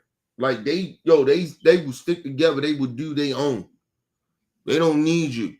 And the second is probably maybe the Mexicans, but you see how divided they are. But when it comes to the Chinese people, hey man, they don't give a fuck. They don't give a fuck about none of that shit that we be caring about. They don't listen. I think the one thing about the Chinese people, they don't care about America like that. Nigga, they over here to get their money. They grinding, they hustling. They don't give a fuck. They okay with being segregated. And that's what I learned from the Mexicans. I mean, I learned from the Chinese. Nigga, they okay with being segregated. That's why we keep telling black people, don't be no way that you're not welcome. Fuck out of here.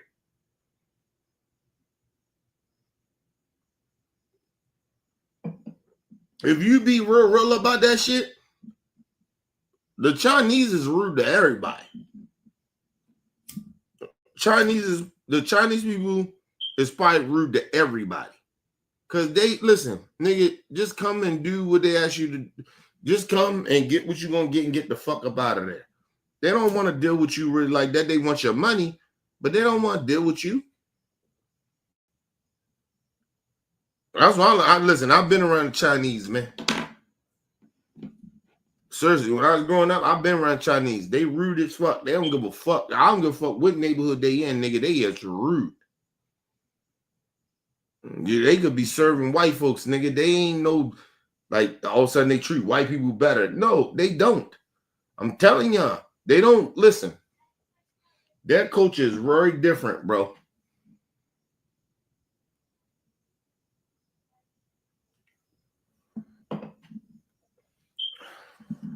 They listen, I'm gonna tell you something about the Chinese. They won't sell their people out like that. They culturally connected. I don't give a fuck they Chinese American or whatever. Nigga, they not selling out their peoples. I'm telling y'all that now. They'll sell us out or you know, or other races of people, but they not selling their people out. Even when it comes to white people. Nigga, you notice, if you ever notice, I'm gonna tell you, I'm gonna put y'all on game. You notice why this administration ain't going to Chinatowns? This is a whole bunch of them around the country. You know why they ain't in there? Because them Chinese people don't play like that. They don't play. I'm telling y'all, they don't play like that, nigga. They are together. They are probably one of the cultures that, nigga, they don't like outsiders. Even here in America, they don't fuck with nobody. Now, them racist white people, they don't fuck with, nigga, you think they fuck with them white people like that? The fuck out of here. They don't. They don't fuck with white folks like that. They don't fuck with Americans like that. I'm just telling you. Their culture is different over there. They come from a different culture, bro. Where America always been an enemy. Don't matter what color skin, but just being American, they don't fuck with you. They don't fuck with white folks. White folks think they fuck with them. No, they don't.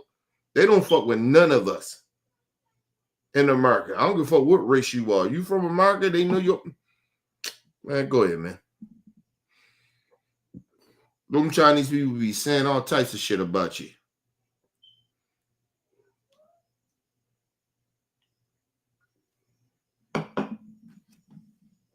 You hear black women and black people be talking about how they be, you feel they be talking shit about you when they doing your nails and feet and all that shit. Nigga, they do that shit with white women. They do that shit with white people. I'm telling y'all, they don't like white people. They're probably the biggest, you want to say bigots? Nigga, they don't like, a lot of them Chinese people don't like nobody. I'm telling y'all. Their culture is real. They they could be first generation, second generation, third. They don't give a fuck. You nigga, they don't play. Telling y'all be acting like the Chinese. Oh nigga, listen. The one thing about Chinese I respect, nigga. I wish black people was on that shit. That's what I'm on now. I don't give a fuck about no other race like that, and I'm not trying to be a bigot. But I guess you can call me a bigot. I don't care. I'm about black people. I don't give a fuck. I don't like no other race right now. I don't. I ain't gonna say I don't like them. I don't trust a lot of other races outside of black folks. I just don't. You can call me a bigot, call me whatever you want. I'm good with that. And that don't mean I trust all black folks. Because some of you niggas ain't shit. But I'm telling you, them Chinese people, nigga, they stick with they motherfucker people. Listen, they about they people, nigga. Why you think the government and Trump and them ain't gonna go fuck with them down there with the Chinese people? Why y'all think that?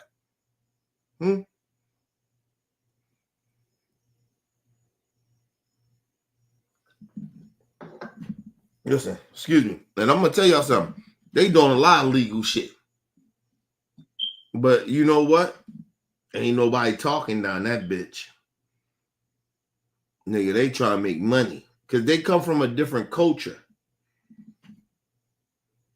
They been hustling. Everybody be talking about the Mexicans, they the hustlers. No, they not. They ain't got shit on the Chinese, nigga. They ain't got shit on the Chinese. Chinese people, nigga, they will stick together. Y'all motherfuckers, y'all got the game twisted. Y'all got the game twisted.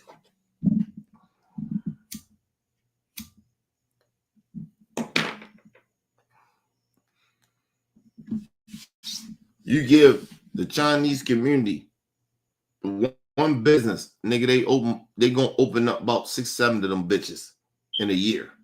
I guarantee you that, because all that money gonna stay amongst them. They not spreading that shit. None of that shit. That's how the Jewish people got so much power in the country too. So, like I said, the Jews is like second. Jewish people was second in this shit. But the Chinese, nigga, they don't spread their money.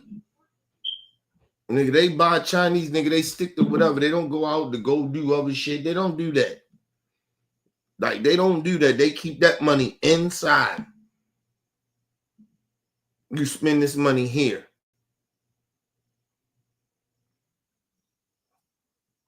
Because a lot of that money is going back home and they paying for nigga citizenship or they come illegal, however it is. But they gonna do it. So when you be hearing like motherfuckers in the government talking about the Chinese is a threat, that's what they're talking about. They over this bitch, it's damn near like the Chinese like spies. I'm just telling y'all. Y'all motherfuckers y'all got the game fucked up about the Chinese. The Chinese is the real threat.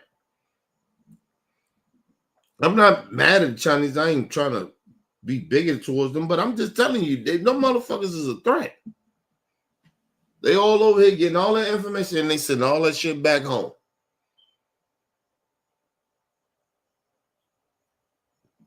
I told you, that's why I always tell y'all about China. Nigga, if China want to do some shit, they want to go to war with America, nigga, they can. So I'll tell y'all, listen, y'all ain't gotta believe me. But like I said, I've been amongst all races of people. I know how they are. They can't play me. Like, I know what they on. The problem is everybody else acting like these motherfuckers ain't doing what they doing. It's like the Jewish community. Like, they sit there talking about, oh, they took over Hollywood. It's a reason why they did that shit. Because a lot of them motherfuckers are Europeans. And we always kept, the white people try to pump fake us and act like, oh, they some different race. They wasn't. They white Europeans. The fuck you talking about? And you gave them reparations. Some shit that we had nothing to do with. We didn't do the shit that Hitler did to them, but you gave them reparations over black folks. That's why black people, a lot of times, even like you look at even Kanye West, said he's not fully lying, but he's just the wrong person to deliver some shit. But yo, them Jewish people don't deserve that. They need to be criticized. You say anything about the Jewish community, all of a sudden then you're anti-Semitic. The fuck out of here, bro. The fuck out of here. So you telling me ain't none of your people racist? Huh? Or put it this way, you telling me ain't none of your people even bigoted? That's how you telling us we go against certain things about y'all? It's like black people say, hey man, yeah, we ain't got no thugs. Everybody good over here. We all good folks over here. That's a goddamn lie. And that's what the Jewish community does. They sit there and pretend you can't criticize these motherfuckers. Nobody's saying the whole Jewish community is bigots and racist. We ain't saying that. We saying it's some of y'all that's bigots and racist. And we calling them out. But they don't want that. Because they run as a pack. They take their racist people. And Kanye West said this shit. He was the wrong person to deliver it, but he was right. It's like white folks. They always try to sit there and be like a lot of these racist white Americans sit there and act like, oh, how we racist? Like, bitch, what?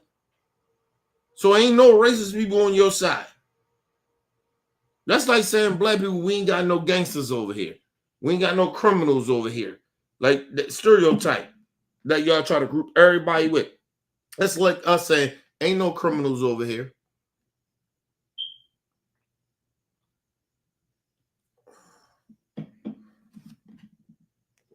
I can love being black.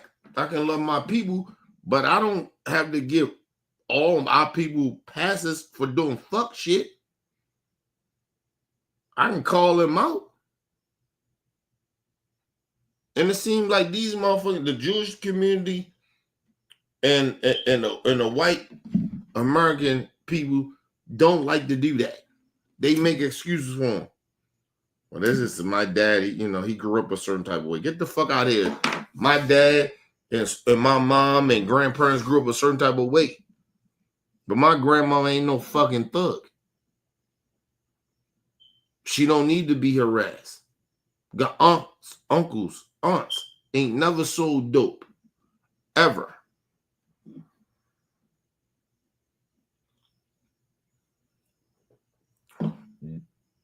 Do that mean everybody in my family is gangsters? Dope dealers? No. But your group is all because, we hang around the motherfuckers. So we hang around them, we amongst them, but you think we want to be amongst this dumb shit. No, we don't. You group us all together because we live in the same community, in the same facility. But when we say that about y'all and what y'all support, oh, no, that's wrong. You can't say that everybody racist. What?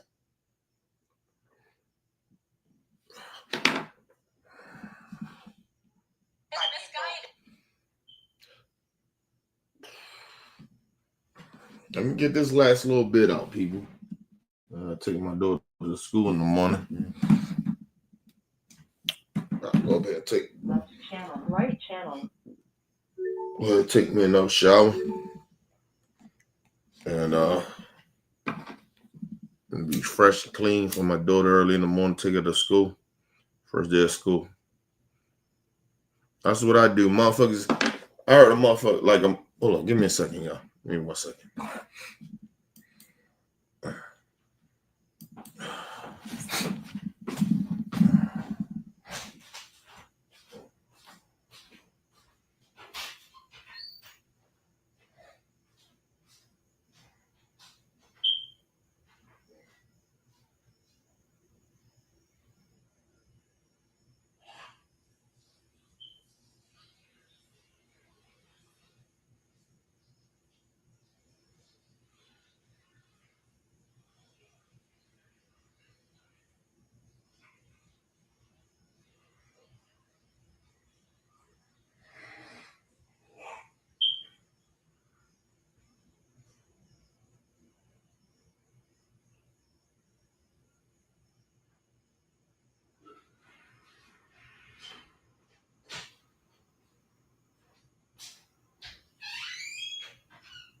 Y'all gonna lay your ass down now, nigga.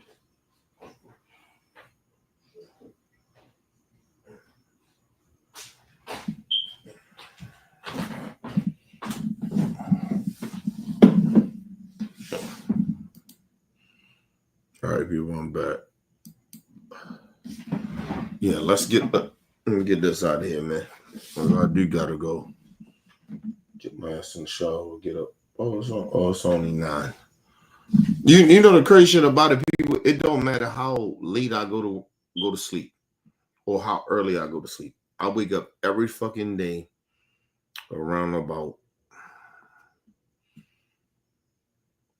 4 to 5 o'clock in the morning. Like 2 or 3 hours even before I gotta wake up. I don't know what that shit is about. It may be because I'm old or I got older, but I don't know what the fuck that shit is. But that shit is crazy. But anyway, let's end this shit. Actually coming in the I will tell you this think though. so. This rebrand is buying Cracker Barrel publicity that they could not have dreamed of. Now, And a falling stock price. What the consumer does after that, I know I'm probably gonna check it out. I say that all the way. I say Brother Barrel. I say put a brother on the side and just go all the way to really get people talking. This gets Hold on, people. Give me a second.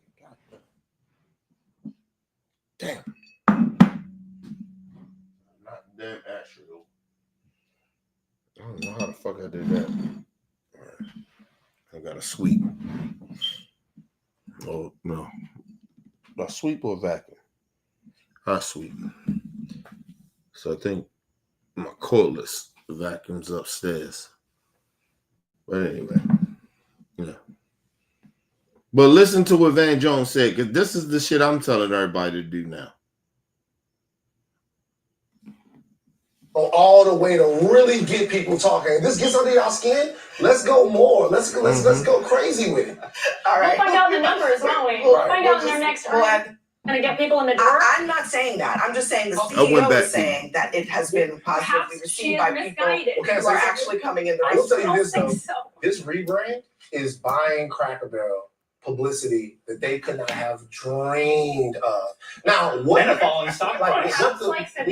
what the consumer does after that, I know I'm probably gonna check it out. I say that all the way. I say Brother Barrel. I say put a brother on the side and just go all the way to really get people talking. This gets under y'all skin. Let's go more. Let's go crazy with it. All right. We'll find out the numbers. Because I'm with Van on that. That's why I told y'all, man. Nigga, listen. The next weekend, nigga, I'm gonna ask my wife probably like tomorrow. Right? I'm gonna ask my wife tomorrow. And I'm gonna be like, look, find a Cracker Barrel. I'm going to Cracker Barrel, nigga. If this shit bother white people like that, nigga, I'm going to Cracker Barrel. Because I wanted to bother you. I'm with Van on that, man. Like, this shit bother you that much. This shit ain't even that serious. But if this bother you that much, oh, nigga, I want to get under Maga skin.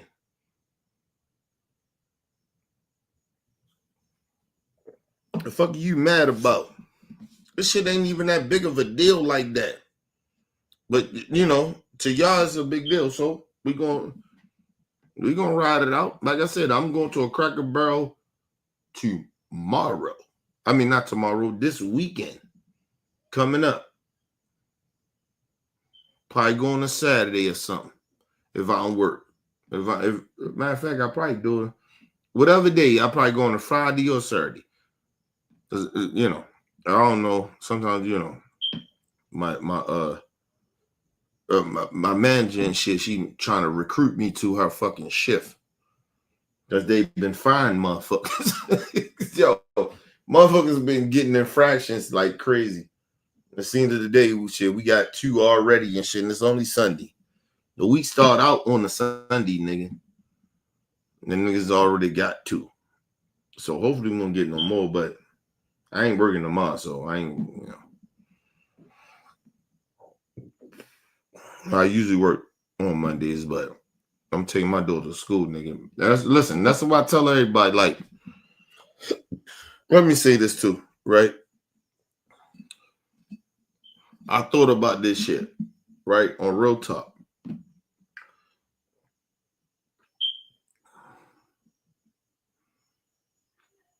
Motherfuckers thing is always,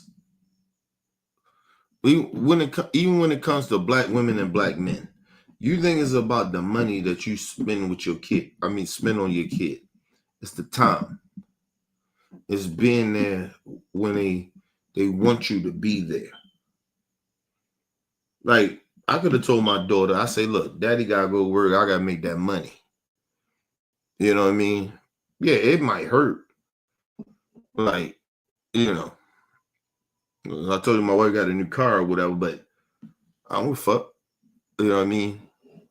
If I got work, which I'm probably almost like years, I'm working Tuesday and Wednesday, you know, and I usually don't work on Wednesday, but I take extra day, and I know the back end. I told you the new manager, she trying to recruit me to come work every fucking Saturday. I probably work that or Saturday or Friday or some shit like that, or Thursday. Maybe this is what it is. But I do that for my daughter. Because she like, Dad, I want you to take me to school. I'm like, I'm asking my wife, like, when did she go to school? She said it's on a Monday, which is tomorrow. I'm like, I work on Mondays and shit. That was my first reaction, right? But then I thought about it. Then you start to think about this shit. I'm like, oh, nah. I'm going to do this for my daughter. Because it ain't about the money. I can't make it up. You know what I mean? It's like I told my manager and shit. I was like, look, I'll be honest about that shit. I'll be telling motherfuckers the truth. Like, nigga, no, I'm taking off. It's my daughter. Taking her to school. I was like, you may not do that, but I will do that. I don't give a fuck. I'm taking off. Told him straight up, taking my daughter to school. He was like, oh, you just can't drop off at school? Yeah, I can drop off at school and probably try to make it at work. But no, I'm going to drop her at, me and my wife are going to drop off at school. I'm going to pick her up and I'm going to take her to McDonald's. That'll probably be the last time I do that, but I'm just saying I'm going to do that for her. That's my fucking daughter. I'm going to do that for her. That's what she wants. You know what I mean? Like I said, yo, imagine you grew up, right, people? You grew up without a mother and a father, right? It's not that they're not alive, but it's almost like when they're not relevant, it's almost like they're not alive to you. That's how I grew up. I didn't have no mother and father that took care of me. My mom was on drugs. My dad was, he moved to the county, tried to get his life together off of getting high or whatever. Getting drunk or whatever because he was an alcoholic. But So I didn't grow up with no parents. So my daughter's everything to me.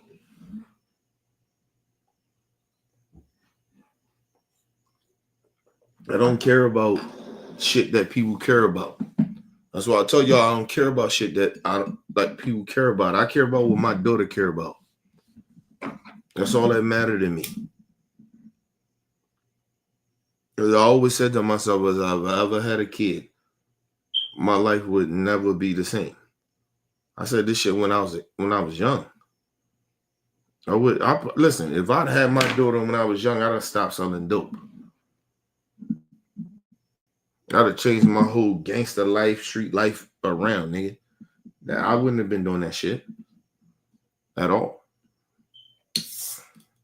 But like I said, that's why I always tell people, like, that's why I believe in a higher power too, because God probably knew that I wasn't ready for no kid back then. And I wasn't, but I probably, like, shit would have been way more harder for me to take care of my daughter.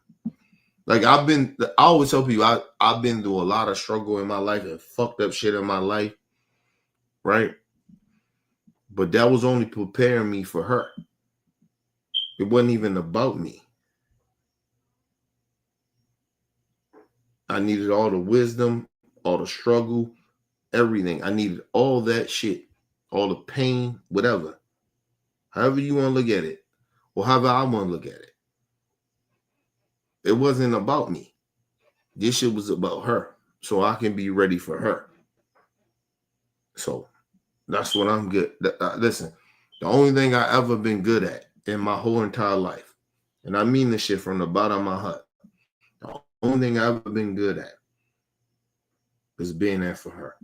I ain't never been good at being a dad. I ain't never been good at nothing else. Honestly, I wasn't a good drug dealer. I wasn't good at nothing. I wasn't good at none of that. I'm a good dad. And I take pride in that shit.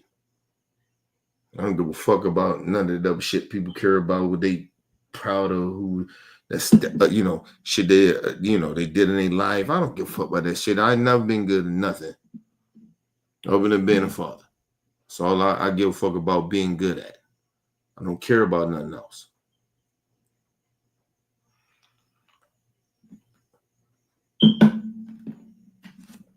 And I'm telling y'all, a lot of times people, they care about shit that they shouldn't care about. That's why people be stressed out. That's why people try to, like, I be seeing people a lot of times, they go all out of their way, or they mad because they got all these kids and shit. Yo, that is your legacy. That's that when you die, your kids supposed to love you more than anything in the world. What up, Book? Shout out to Book. Make that money, bro. Yeah, but people need to realize that shit. All this materialistic shit going out here, doing all this shit, trying to stun on people, have money, go on vacations, and all that shit, nigga. If I go on a vacation, nigga, it's about my daughter. It ain't about me. Matter of fact, I'll tell you, it was about my daughter and my wife. That's what they want. I don't give a fuck about none of that shit. I'm good at home, nigga. I throw 18 cookouts if I could. You get what I mean? Like, I don't care about what people care about. My daughter wanted to go there. My wife wanted to go there. I don't want to go that shit. I don't care about none of that shit that people care about.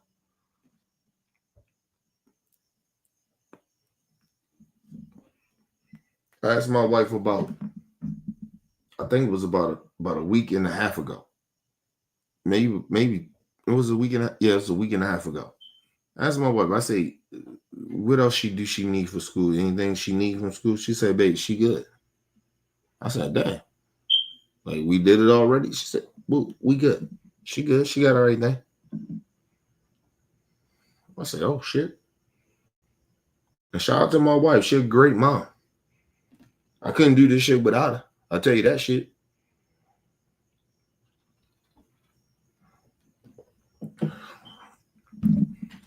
I always tell people, like, listen,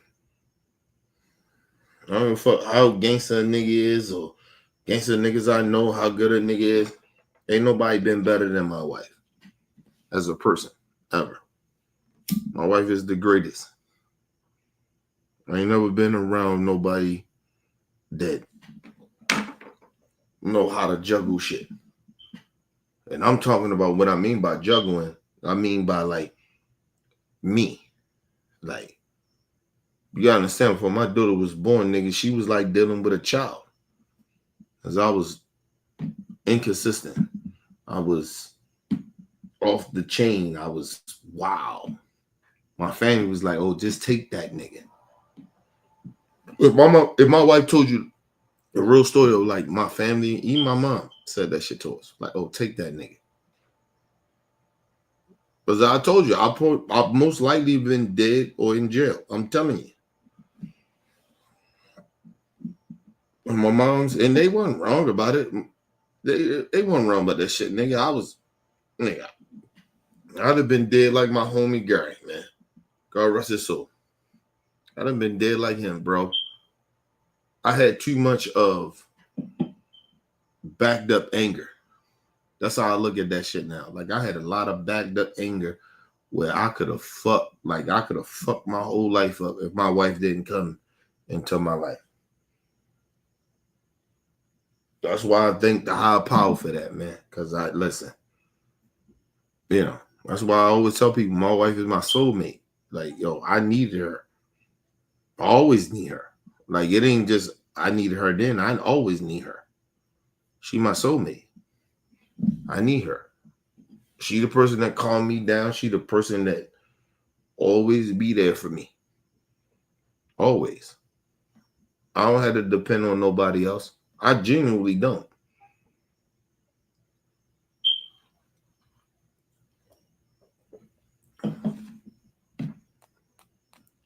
You think about this. You ever been around somebody that always needs you, right? But that's what my wife deals with all the time. Always need her. Always. Even when I'm in my little my feelings or whatever, always need my wife. I have a bad day at work, nigga. I call my wife. I don't call nobody else.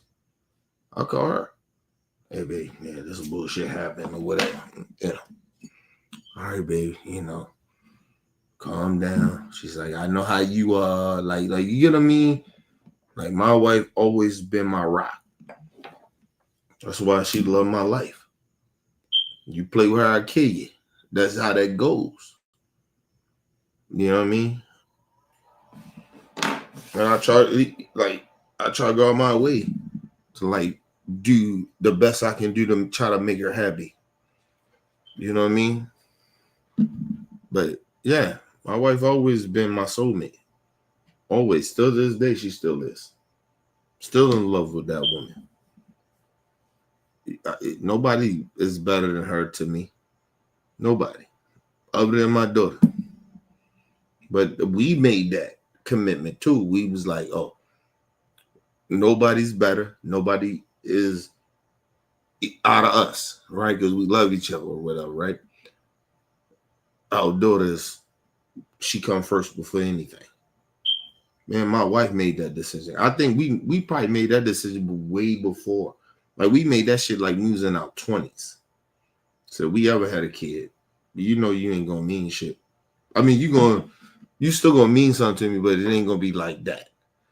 My mom was like, oh, nigga, same way. Like, I was like, okay. Like, we on the same page. I get it. So when my daughter was born, nigga, we didn't miss a step. And we haven't missed a step.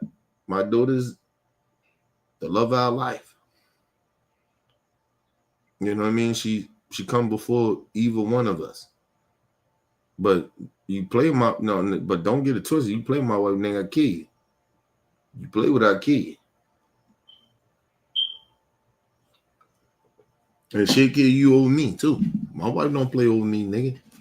So, like I said, we always been on the same page. We can be mad at each other, whatever, blah, blah, blah, but my wife loved me more than anything in the world. Outside of my daughter. And it's the same. It's vice versa. Our loyalty and love is the same. We know it means more and don't mean more. I think a lot of times people in relationships, they don't understand that. You know what I mean? Your kids are always supposed to take over your relationship. Always. That's something that y'all created.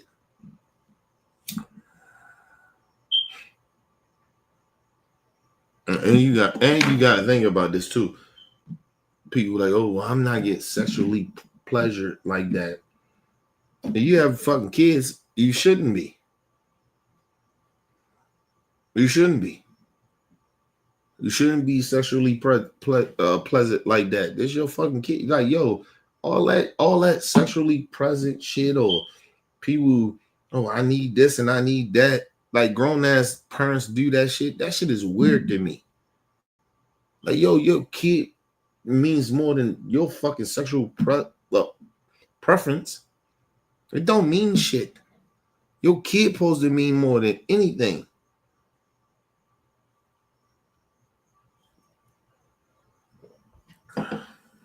When you have a kid, nigga, that shit supposed to take over everything. You say, well, you got to manage it. No, you can't manage that. Your kid needs you 24/7. 24/7, your kid needs you. All the time.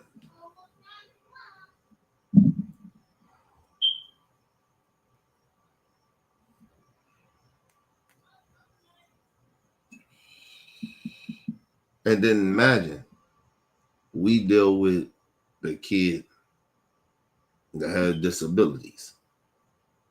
So that shit is just different. You know what I mean? My daughter always need me.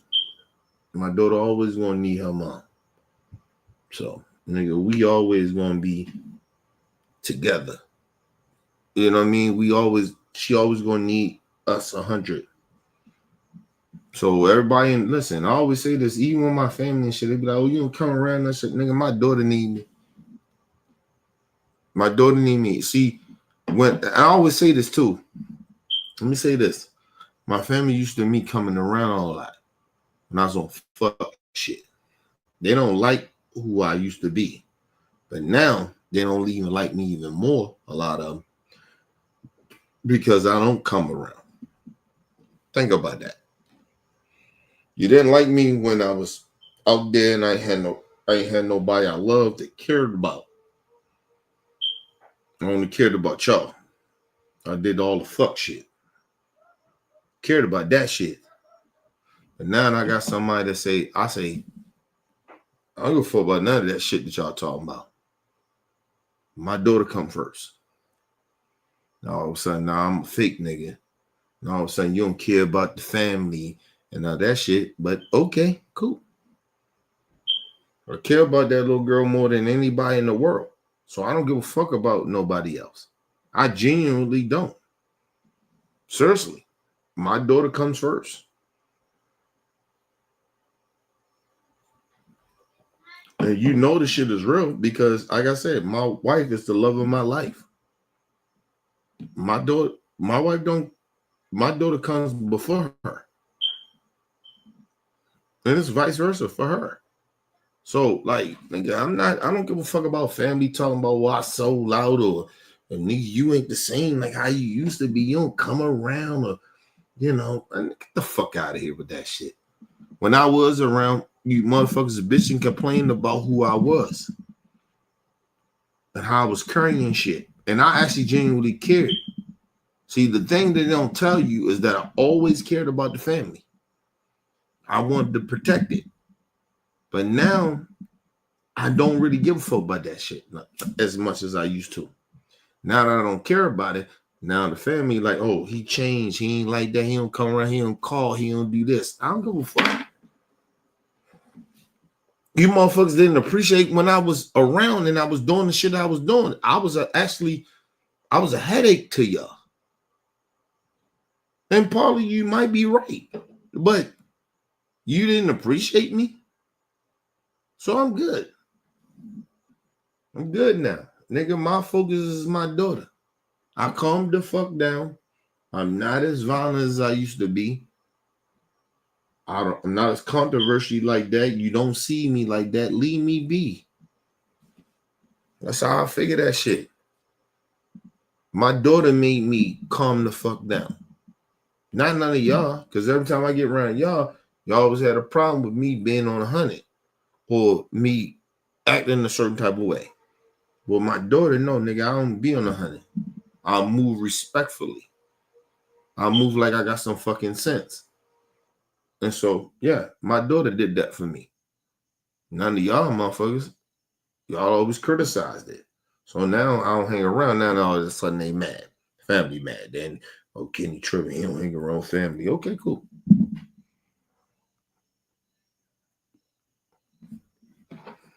I love my people. It's not like that. Like, I love my family, but I know how y'all treated me too.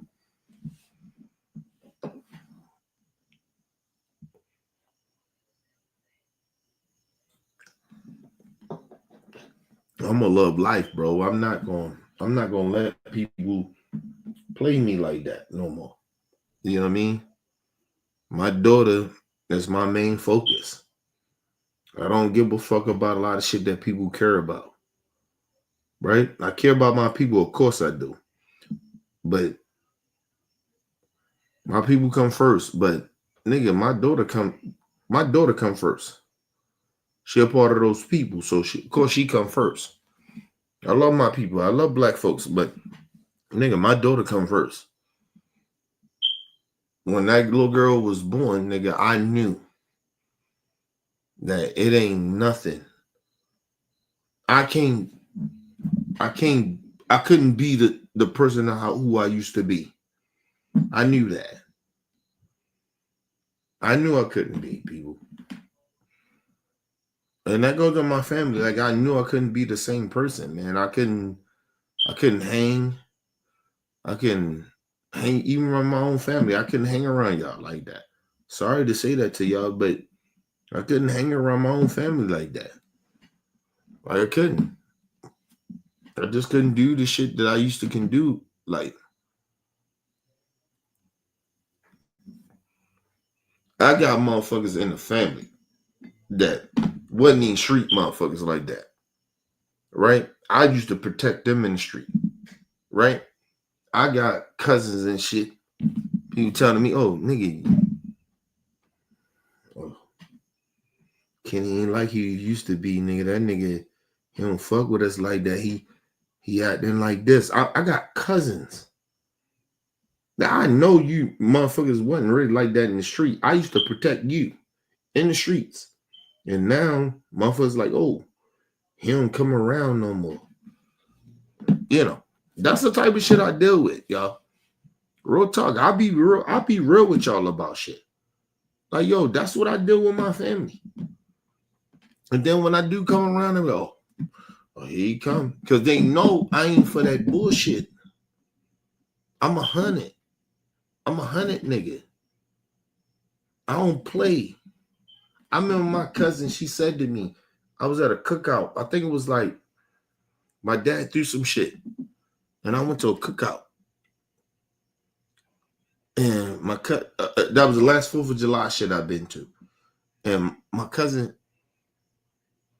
she got a daughter, right? But her daughter is my homie daughter that passed away, right? So that shit is deep with her.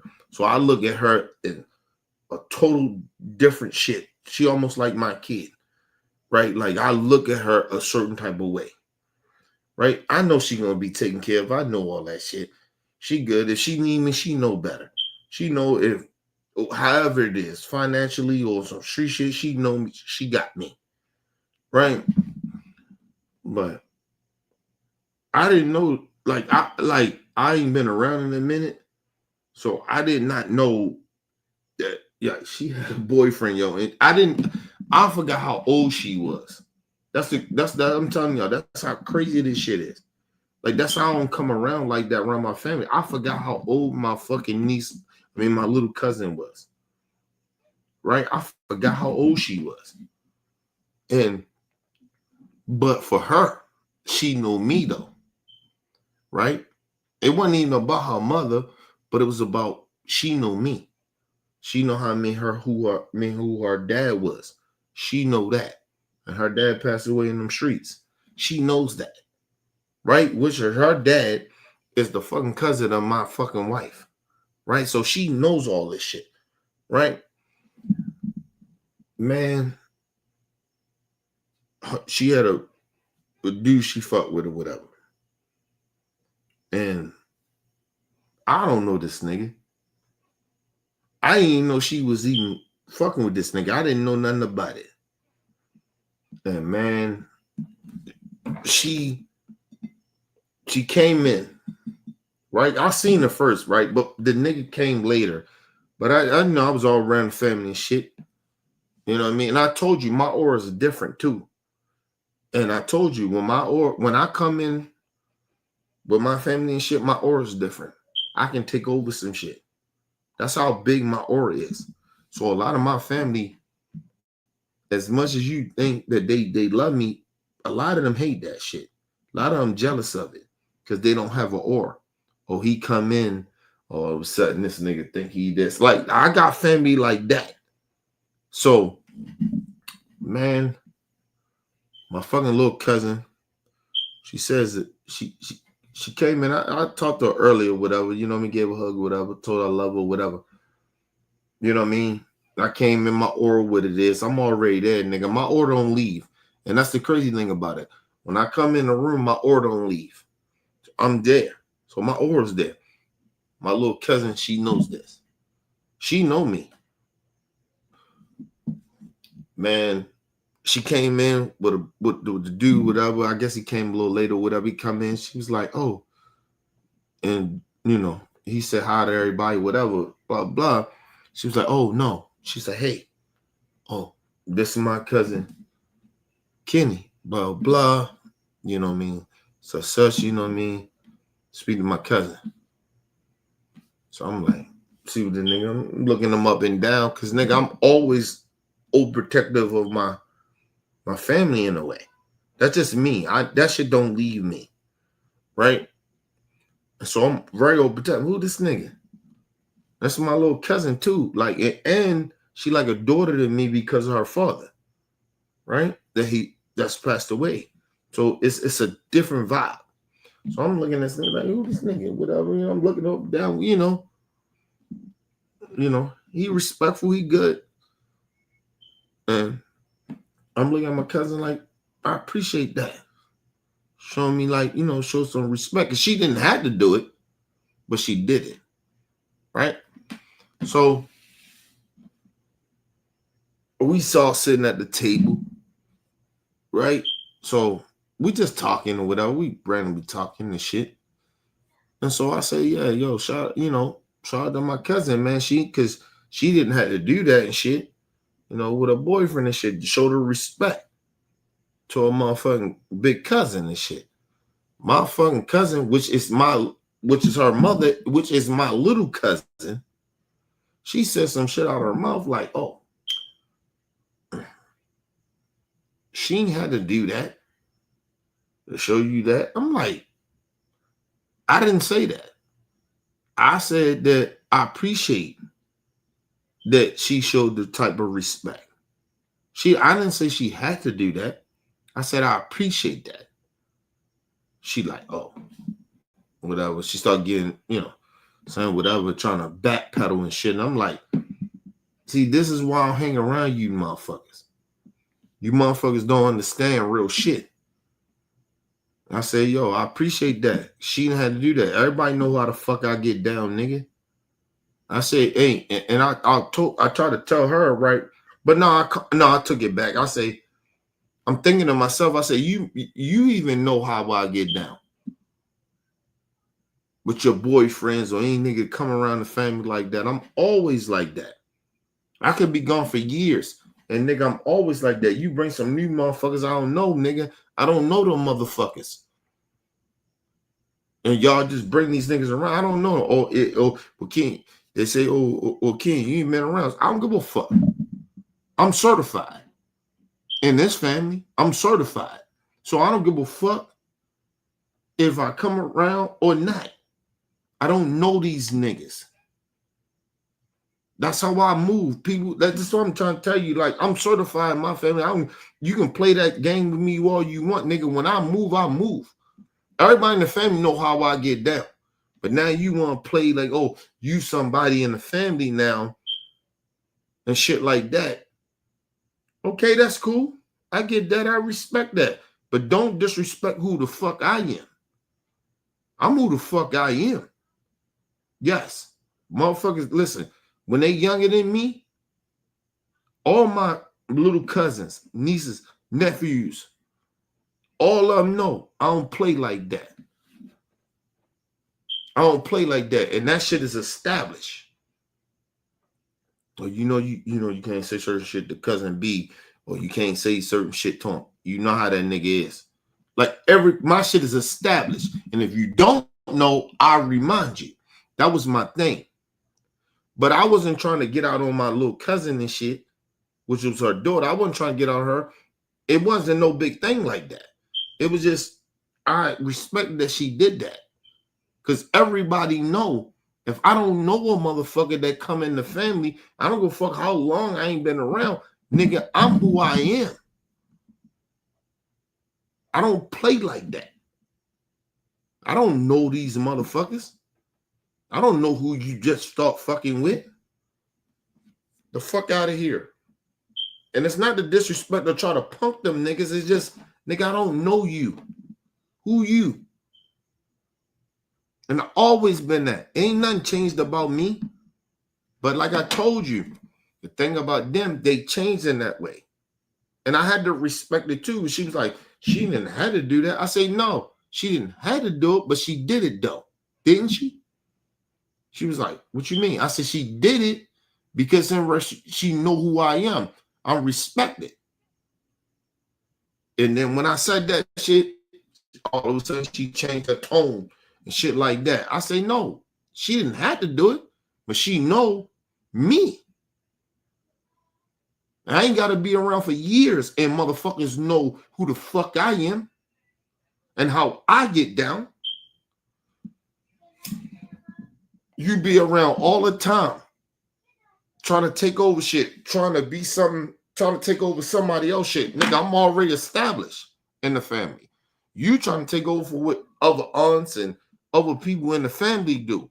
I don't have to do that. Everybody know what I'm about. I'm established. She didn't understand that. She was mad as fuck. I don't give a fuck. But at the same time, I ain't give a fuck. It's like I said.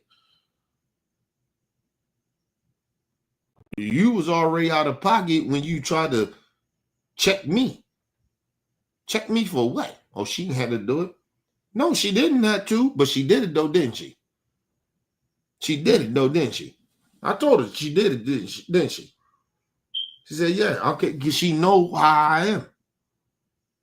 You've been around trying to play and take over aunts and uncles and shit at their place. I don't have to do that.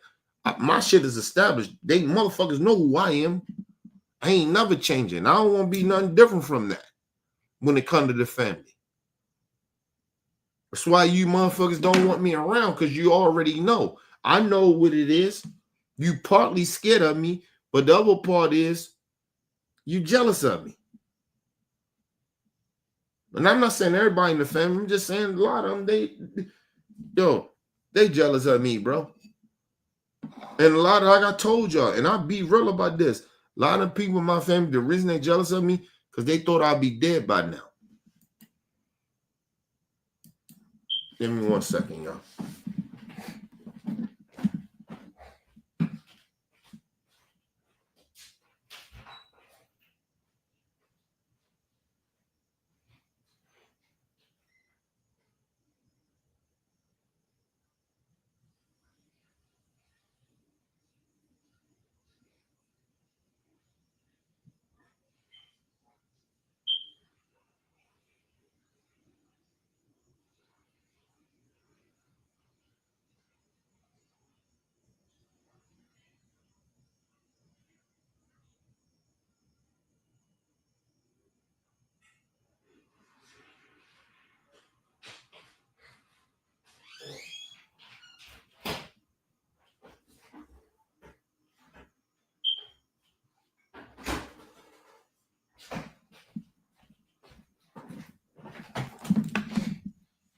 I'm back, people. My bad. But that's all we're saying. Listen, that's why, like, a part of me, I ain't got to be like bragging about my street credibility, nigga. You know what I mean? Like, my family, a lot of them was gangsters. But a lot of them motherfuckers, like my cousins and shit, like, they wasn't gangsters like that. They was not gangsters, nigga. I used to protect them in the hood. So, like, even to this day, like, I'm not saying I don't respect them. It's like, nigga, you can't get mad at how the family look at me. Like, nothing changed. Everybody a little timid around me. Everybody kind of like, oh, this nigga around. Like, seriously. And nigga, I'm not just talking about cousins, nigga. I'm talking about my grandma. They all, like, because, nigga, my persona, who I am, doesn't change. I'm who the fuck I am. Ain't nothing really changed like that about me. Other than me giving a fuck about a lot of shit that I normally back in the day wouldn't care about.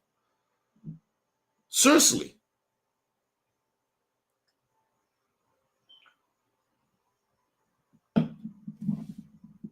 Nigga, they all don't, listen, when they see me, nigga, you know what? Listen, my grandma, I'm gonna tell you the real shit. My grandma don't like me drinking. She said every time that nigga drink, he start tripping. Right? But my God rest my aunt soul. My Aunt Sheila. You know my aunt used to say, that nigga just crazy. And what she meant by that was, it ain't got nothing to do with the drink. That nigga just who he is. God rest her soul. She used to always say that shit. Every time I go around the family and be like, oh, you drinking? I said, I got to ride home. Because that's one thing they used to always worry about. Like, I'm good outside, nigga. They think because I've been drinking and some shit like that, I don't know how to move. But nigga, I've been living this long. I know how to fucking move. But to them, every time some shit happen, nigga, listen, you gotta understand too, right? And I put this on my life. This ain't nothing I made up and no shit like that. Listen, every tragic shit that happened to me, almost dying, my family on my dad's side of the family always is involved. Like, I'm not saying like they did something to me, but they always came after the shit happened.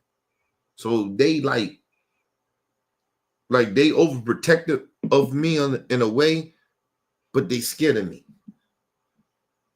Because they know I have this, I don't give a fuck. I'm not scared of shit that people scared of. And they know that. And like I said, you got to remember, even though my dad didn't went in my life like that, I remind them of him because my dad was like that. My dad didn't have no fear. My dad, even to this day, my dad don't move around in fear. He doesn't. He don't give a fuck about shit that people care about. He just move, right? But the one thing about my dad is that what I do get from him, like with the family and shit, because and that's the thing they don't tell you in the family. Niggas, and it's partly it was him, a lot of it was him, but the other part was because of me and my sister and shit. He wasn't around in our life, and that bothered them. You know what I mean? So they had they felt a certain type of way about him. But the other part was my dad did a lot of fuck shit. My dad wasn't no gangster. I tell y'all that all the time. My dad was never a gangster. Never. My dad was just you know how nigga just grow up in the hood and you just adapt to that shit and you get involved in shit that you don't supposed to be getting involved in. That's who my dad was. He wasn't a pussy nigga. It's just, you know, you be involved in shit. You get involved. And that's who That's who my dad was. He wasn't no pussy nigga. He wasn't no gangster nigga. He wasn't none of that. He just was a nigga that lived amongst that. He just lived amongst the street shit, amongst that environment. That's just what he grew up in it. And so it was like, my dad just was, wasn't no street nigga, nothing like that. He wasn't no gangster nigga. He wasn't no pussy nigga. It wasn't like that. It was just, he just grew up in that environment, bro. I told you that's how I kind of grew up. I wasn't no pussy nigga. I wasn't a bitch nigga like that. It just, you grow up in that environment, you wind up transitioning to some shit. You transition into that street shit. You transition into that environment. And that's all that happened to me. But I just got a little bit more gangster because I got more deep in that shit. My dad never sold dope. He never sold that shit. That's why I was thinking, it was like, oh, your dad is like, I used to wonder, like, oh, my dad is respected in the street. But my dad he never sold dope. But he used to be in the street, hanging with street niggas. Because that's his environment. My dad actually went to college. Like, you know what I mean? So, but that's because some fact he never got in the street shit. Now my uncles and my other uncles and shit like that, even like my aunts. Like my one aunt, my youngest aunt, she was fucking with a dope dealer. Like she was like that in the streets. Her the cousin I was talking about, but her daughter, it was almost like this shit transitioned to be what it be, right? Because her father was like one of the biggest drug dealers in East Baltimore. Back in the day when my dad and them was growing up. My dad wound up whipping his ass because I think he put his hands on my aunt or something crazy happened. But yeah, but he when my dad got the beef and this shit because my aunt and shit, my youngest aunt, and which is my cousin I'm talking about with her daughter and shit. Like that shit deep like that. They never like her. Listen, I'm gonna tell you something. Her mother, which is my youngest aunt, her mother's a gangster. Like she never sold dope, no shit like that, but they ain't play with her in the hood. Nigga, my aunt used to beat dudes up, beat up boyfriends up, play with her like that because but a lot of that shit came from we was respected in the hood.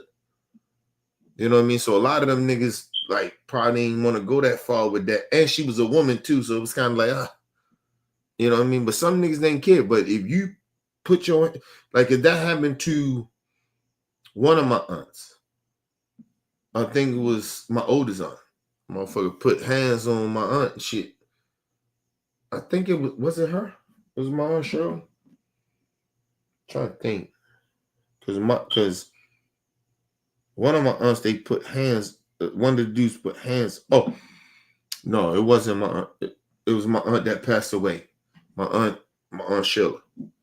Her my cousin and shit that's older than me, his mom. His dad put hands on my aunt, nigga. My dad beat the shit out of her. Beat the dog shit out of her. And he was a gangster. He was a nigga in the hood. He was like that in the hood. So dope, anything. He was a gangster. He was a killer. He shoot. Like my dad beat the shit out of him. Beat the dog shit out of him. But the nigga ain't want to do nothing. He didn't want to come back with that shit because, like I told you, my dad knew killers. He knew niggas, his homies and shit. Them niggas got down like that. Like they was like that in the street. So, yeah, that shit happened. Like I come from gangster motherfuckers. Like my dad wasn't a gangster nigga like that, but he hung around gangster niggas. But he would fight gangster niggas. Like, you know what I mean? Like motherfucker, like I said, my aunt Sheila that passed away, God rest her soul. I just lost her last year. Her anniversary her get ready to come up around my fucking daughter's birthday. That's the crazy shit about it. And man, he put his hands on my motherfucking aunt, and my dad beat the dog shit out of him. Fucked him up.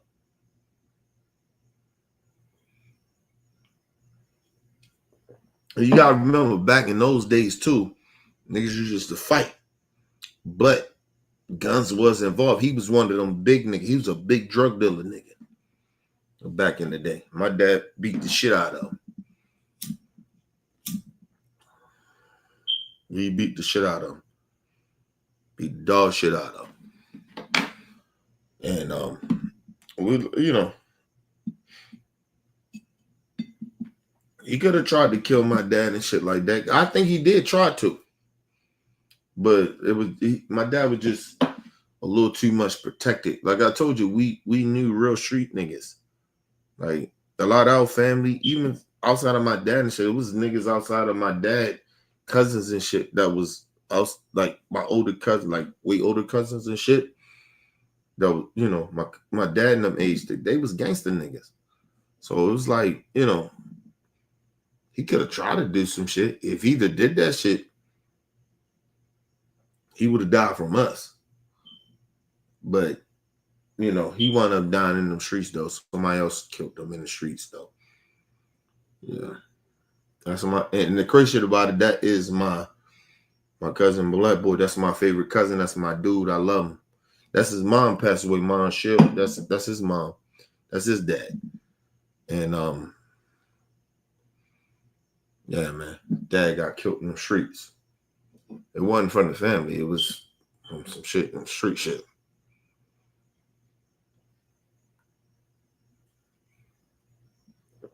That's about like, he probably the only cousin that I probably can actually vibe with, because both his parents is gone, bro. And I feel that way, even though they literally not dead. My mom, my dad not literally dead, but it's like that to me. And me and my cousin, we just had this weird ass connection. Cause he couldn't stand me and I couldn't stand that nigga. And I used to think he was a pussy nigga. Like, you know what I mean? But the crazy shit about it, he was always loyal to me. I can do some fuck shit, dumb shit in the hood. Nigga, that's my peoples. His loyalty was always loyal to me. So I could think or say however I felt, but that nigga always was loyal to me. And I got in search trouble where I needed that nigga. And he saved me a couple of times in the hood. And so I always tell that nigga every time I talk to him or whatever. I don't talk to him a lot because I don't like to spoil the love. Like, you know what I mean? But I always tell that nigga, I love you. I love you, cuz. Like, you know what I mean? Like, out of everybody, like all my family members, I love him more. I genuinely do. They motherfuckers say what they want about him. That nigga always had my back. And it's like he understood me. So to this day, he still understands me. Like, and he never wanted me to be like, and you know the crazy shit about it, he never wanted me to be a street nigga. He never wanted me to. We had that conversation too. He was like, nigga, I was trying to keep you away from that shit. But he was like, but he prepared me for the street shit too. It was crazy. He prepared me for it.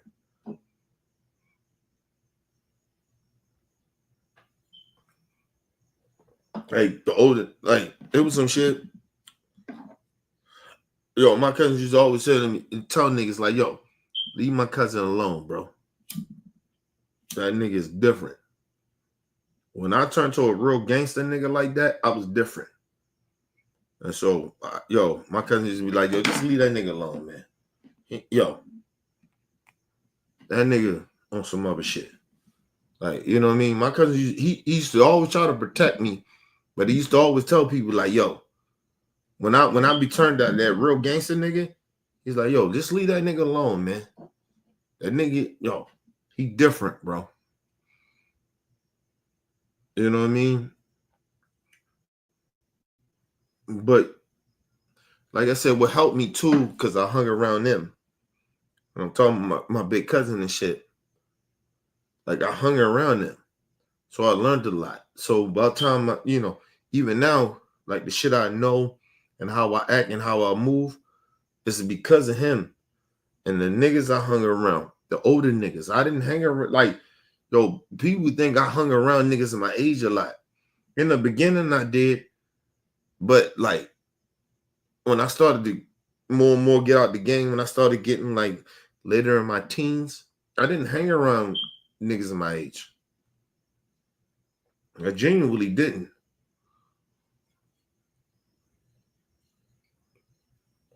I hung around old niggas. That's why I move the way I move. You know what I mean? That's why I don't be giving a fuck about what people care about. Like I don't, because I hung around old niggas. I hung around my cousins that was way older. They was kind of out the game, but they was kind of like still respected in the game. So I always move like that. My soul was always old because of them. You know what I mean? I always tell people that shit all the time, man. I don't like I'm kind of who I am because I hung around old niggas. I didn't hang around niggas that was older than me. I didn't hang around a lot of niggas in my late teens like that. I didn't. In the beginning, when I got in the game, yeah, of course I hung around the fucking goons and all the niggas that doing the fuck shit. That's why I told y'all a lot of times, even my niggas, I didn't really hang around them niggas. I didn't do what they was doing because when I didn't caught up the way they get caught up. That's why a lot of them niggas be mad at me because they don't know that nigga, I'm on some other shit. Not on that bullshit y'all on. Y'all niggas still trying to grow. I'm a grown-ass man, dog. I don't need to do the shit that y'all do to try to have some type of rep. I don't need no rep. I'm good.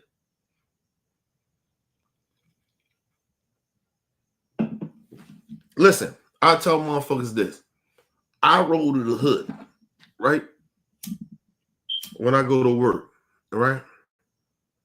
I got the side door open. Niggas can run in that bitch anytime they want to. You know why niggas don't run in that? It's because, nigga, they know me. I'm in the hood all the time. Well, that's the Amazon dude. They may not know my name, but they know my face. And I'm good. I'm good in the hood, nigga. And I'm in the hood. I'm not nowhere like, in the suburbs and no shit like that. Nigga, I feel even more comfortable in the motherfucking suburbs. But I'm in the hood. Motherfuckers like, yo, I'm good.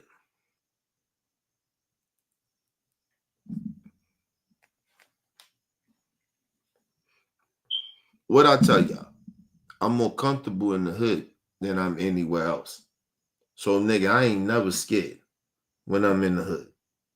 Of course, you be cautious. Of course, you watch it. Of course, you watch it around you. But I'm never scared. Fuck, I'm scared of. I ain't scared of my people. Motherfuckers that be in the hood, they tell me all the time, be careful out there, I'm good. Like, it should almost annoy me in a way. Like, be careful. What the fuck I gotta be careful about?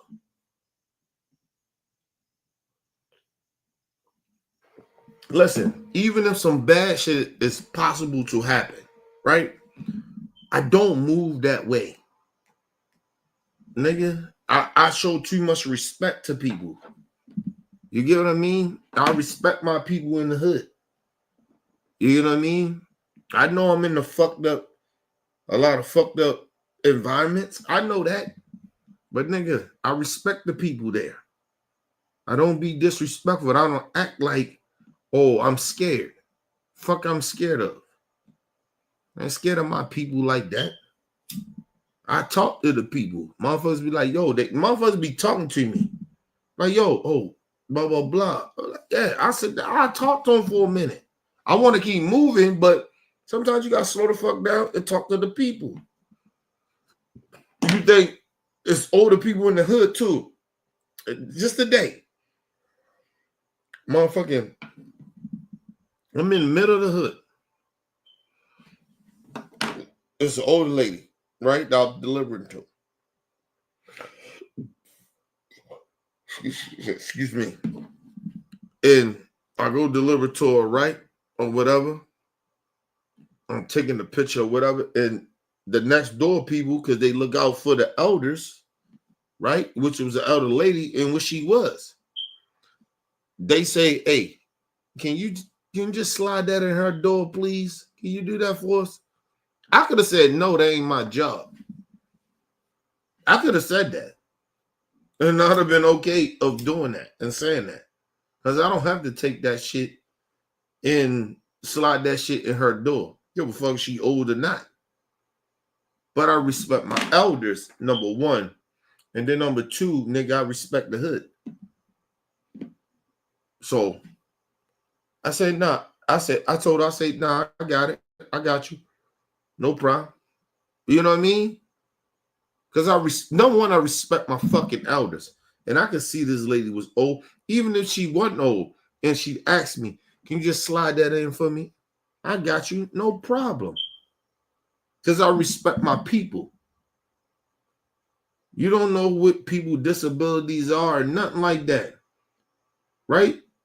I didn't even look at the woman. When I'm focused, I got OCD real bad. So when I focus, I do shit. Every time I don't even look at people half of the time. They think I'll be looking at them, but I don't. And I do what I'm doing. And I go do it. And like I said, the young women, the ladies that was behind me, she's like, can you just slide that in the door? I say, no problem. I said, I got her. No problem. Right? Because I don't see no fucking issue. I'm already on the porch. What the fuck is the issue? I opened the door. And she said, they were playing with me, said, ain't no dogs in there, baby. You good? I said, nah, I wasn't worrying about no dogs. Like, you know what I mean? In my mind, I didn't say nothing, but I was like, I ain't worrying about no fucking dogs. But first of all, you see me in there, if some dogs came out and barked out, hey, nigga, that shit ain't going in there. I don't play with people's dogs. I don't give a fuck. They small dogs, medium dogs, big dogs. I don't play with dogs. I don't even like animals like that. Right? Listen, I love my animals, but I barely like them niggas. I love them, but I barely like them. So, my cats and my cat and my dog, I barely like them niggas, but I love them. You know, you've been around motherfuckers for years like that, you know, you get to love them. But that don't mean I like them. It's like my family, nigga, I love them, but I don't mean I like them. You know what I'm saying? But, so I did it, or whatever, right? And, I swear, listen, I can't make this shit up. So I come out the motherfucker, right? I had like, you know what I mean? I like to be different. Right? But I'm a matching nigga. I like to match.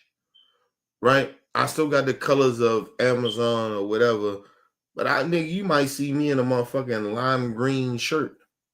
And that's what I had on today. Had a lime green shirt, had lime green socks. So it matched. Like I'm a matching nigga like that. Right? Man, they was like, I ain't never seen nothing like that. Like, baby, she was like, oh, I like them socks. Right? So she said it to me. I said, I appreciate it. Thank you. I mean, that's just random shit. But I tell you, every time I go to that neighborhood, like I'm in that certain, excuse me, that part of the neighborhood, they be trying to get at me. They be flirting. They be trying to fuck. The women, they be trying to get at me, bro. I'm telling you. That part of the hood, I don't know what it is, but every time I get in that part of the hood, they always trying to fuck. They always trying to get with a nigga. So the other lady she said, it wasn't bad looking women or nothing like that. I ain't trying to say that, but I'm married, so I ain't, you know. Man, she was like, yeah, oh yeah, they is nice. Yeah, I like that. So then she said to me, shout out to my brother Bruce in the building. What up, Bruce? So one lady said to me, she said, they give y'all them socks? So I said, nah, I bought these on my own. Everything you see on me, if it ain't got Amazon on it, other than this vest, like even my hat. I said, usually I got an Amazon hat on. I said, anything you see me on? So you work for the company? I said, yeah, I work for the company. I said, but we got like certain shit they allow us to do, as long as we stay around certain other colors. And she was like, oh, okay. She was like, oh, because so that's why you get to wear that. I said, yeah.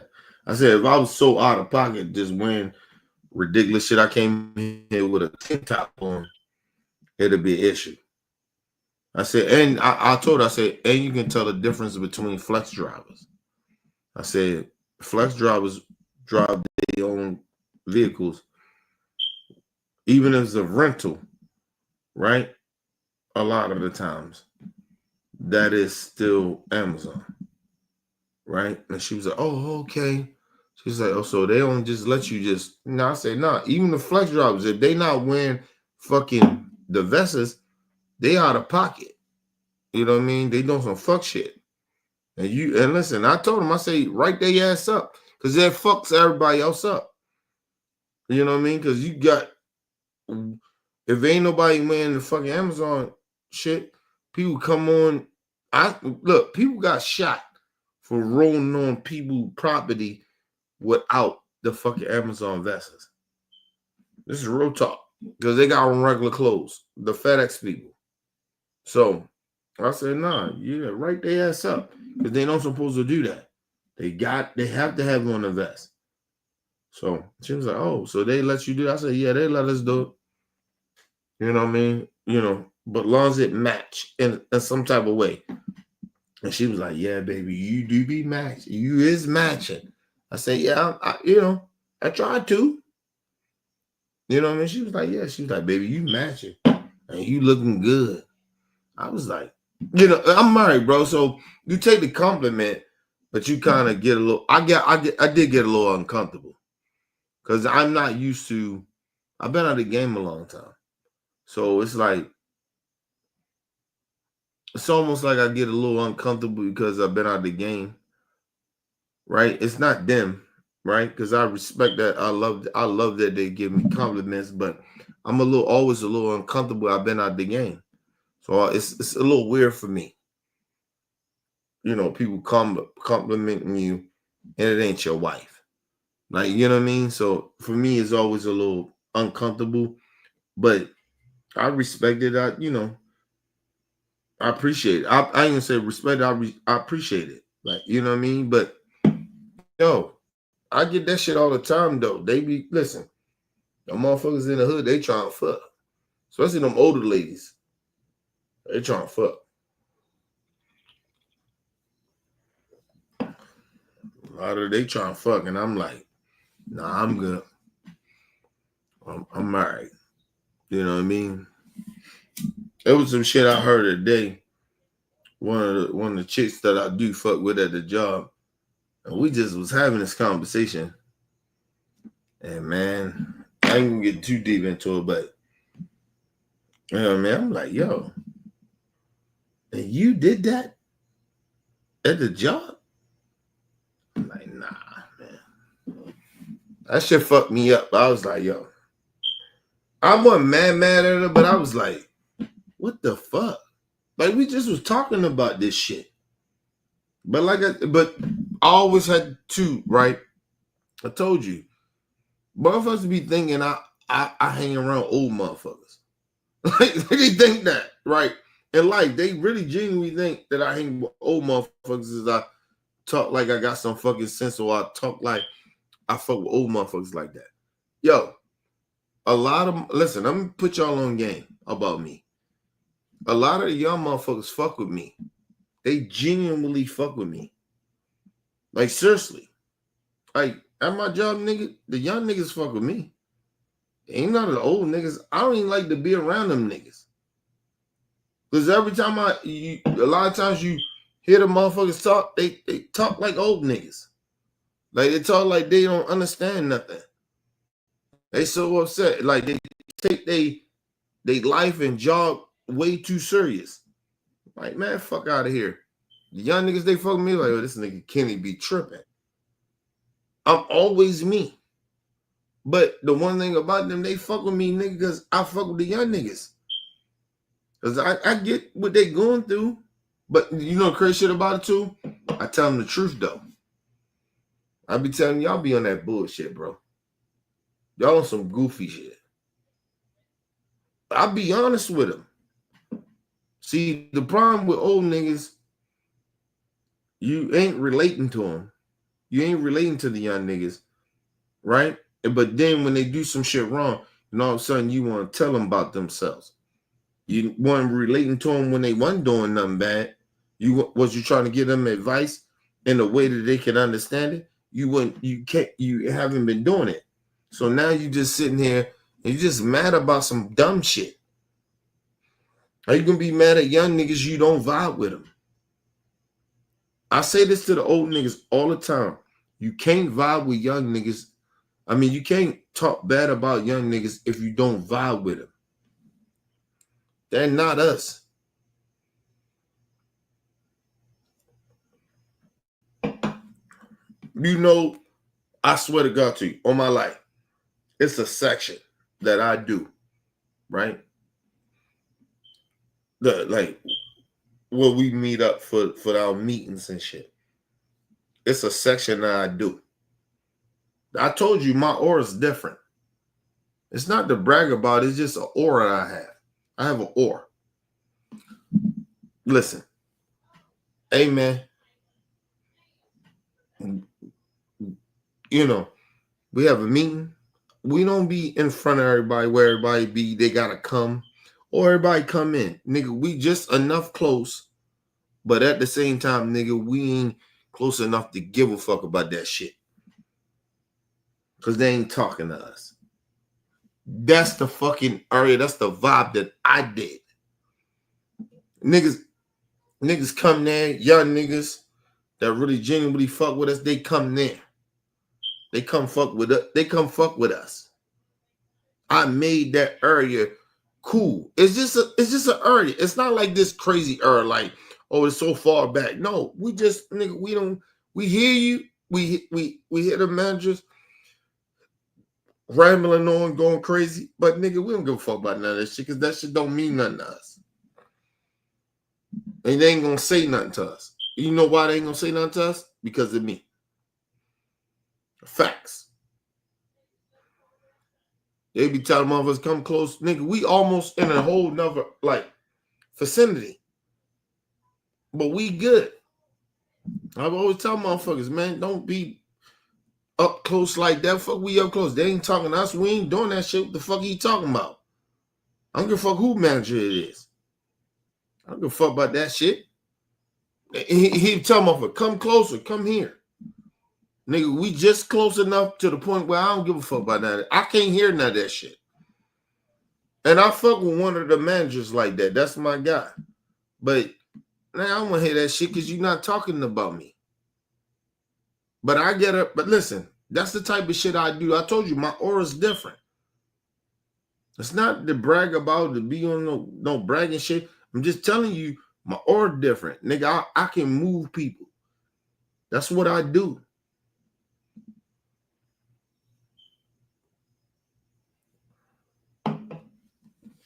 That's what I do, nigga. You'll want to ride with a nigga like me, cause I ain't scared of shit, and I don't give a fuck about shit that people care about.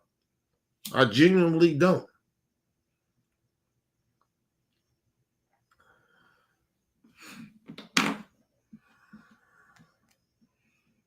And you gotta understand too, something about me too. I can vibe with young niggas, right? But at the same time, I can tell. Listen, if I don't like certain shit that young niggas do, I can tell them that. Because them niggas know, nigga, I'm not an uptight old nigga. Right? I'm old, but I ain't an uptight old nigga like that. So, nigga, we can vibe. That's real talk. So motherfuckers ain't really listen. A lot of them old listen, a lot of old motherfuckers, nigga, all they can do is be old. They don't know how to vibe. But the young niggas, they only want to be mad. Well, that ain't what we used to do. Of course not. Goofy. Of course you ain't. You you know, that's the crazy shit. A lot of old niggas be like, oh, we ain't used to do that. Of course not. The fuck out of here, bro.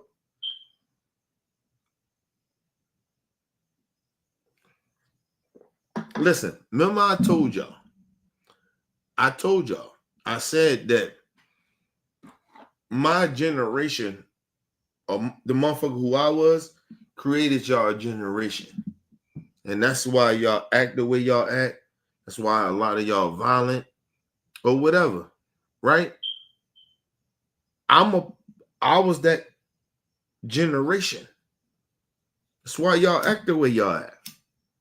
So nigga, I connected y'all in a different, I admit that. A lot of niggas my age won't or admit it, or they locked up or whatever, or they trying to act like they so much better. Like, nigga, get the fuck out of here. I ain't better than y'all niggas. I was y'all. And I still got type of temperaments of how I am, how y'all are. So I don't try to pretend I'm better than y'all. What's the problem with old niggas? They always try to act like I used to be that nigga, but nigga, my temperament is still the same as some of y'all's. So niggas so mad. They so trying to be so much better. Nah, I'm so much better. Nigga, I ain't no better than nobody. And I'm damn sure ain't better than y'all niggas. I ain't even better than y'all, bro.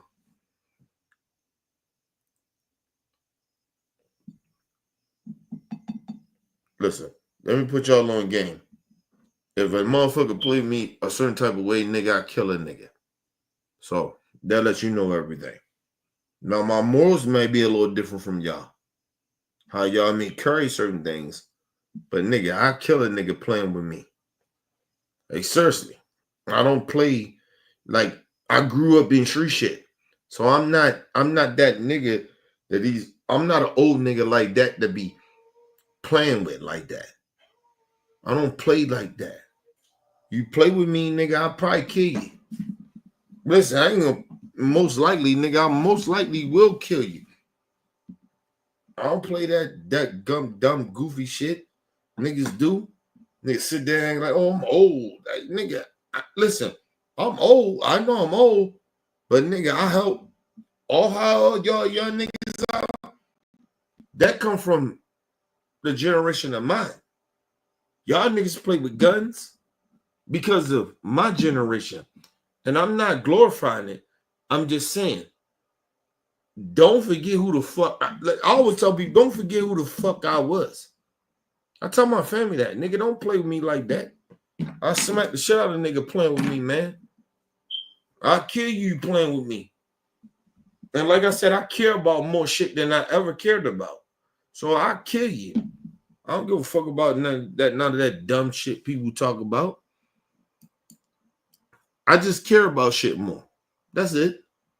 I'm still the same motherfucker that come from the street. I just care about more. That's it. But listen, nigga, I'll kill you. You play with me, nigga. Play with me and I'll kill you. I don't give a fuck. Like, people playing, man. Niggas trying like I'm an old nigga. Okay, nigga, be old. Be old, nigga. Give me a second, y'all.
right, people, I'm here.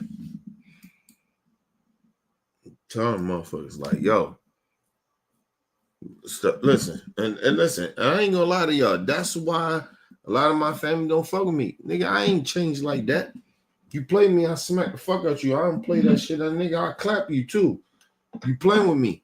In a certain way, if I gotta clap you, I'll clap you. I'm not sitting there. It's not on no tough gangster shit. It's just who I am. That's who my core, who I am. I was raised this way. So I'm not trying to be gangster with niggas. Like, get the fuck out of here with that.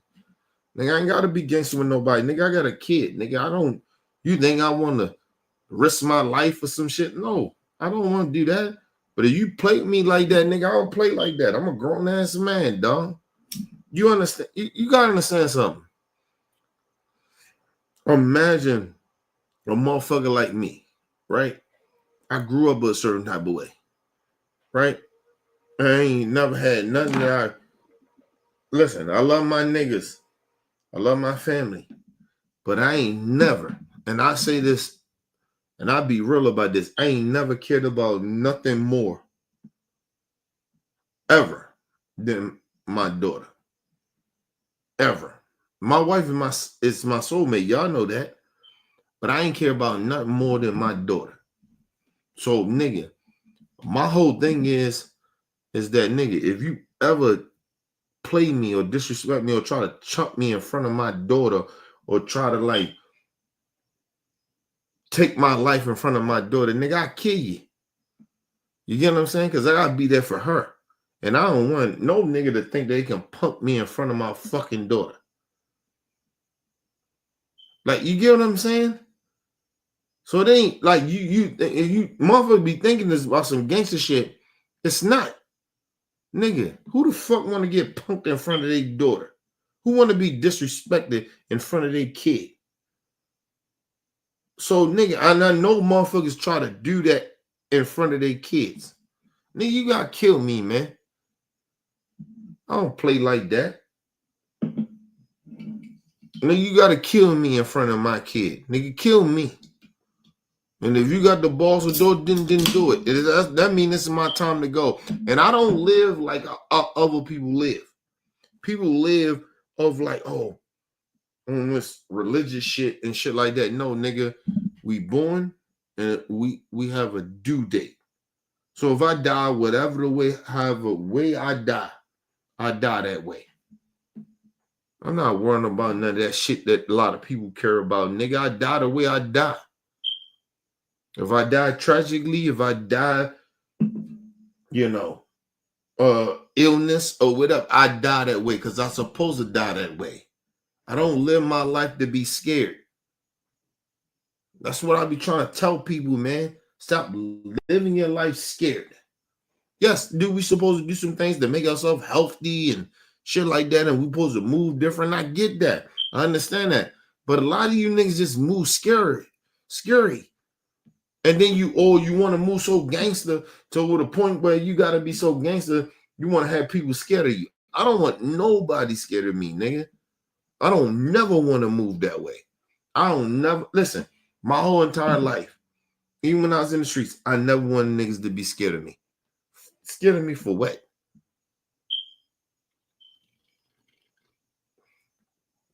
I don't want nobody scared of me, nigga. I want to be respected. I want a nigga to know, listen, that's Kenny, nigga. Don't play with him like that. That's it. That's how I always move. And I still do to this day. Don't play with me like that. That's why when I'm at work and shit, all the young niggas, they fuck with me. Because they like, yo, Kenny move with respect, nigga. They don't be getting the fuck shit. Listen, here's some young niggas like, yo, this nigga Kenny be wilding. I ain't wilding.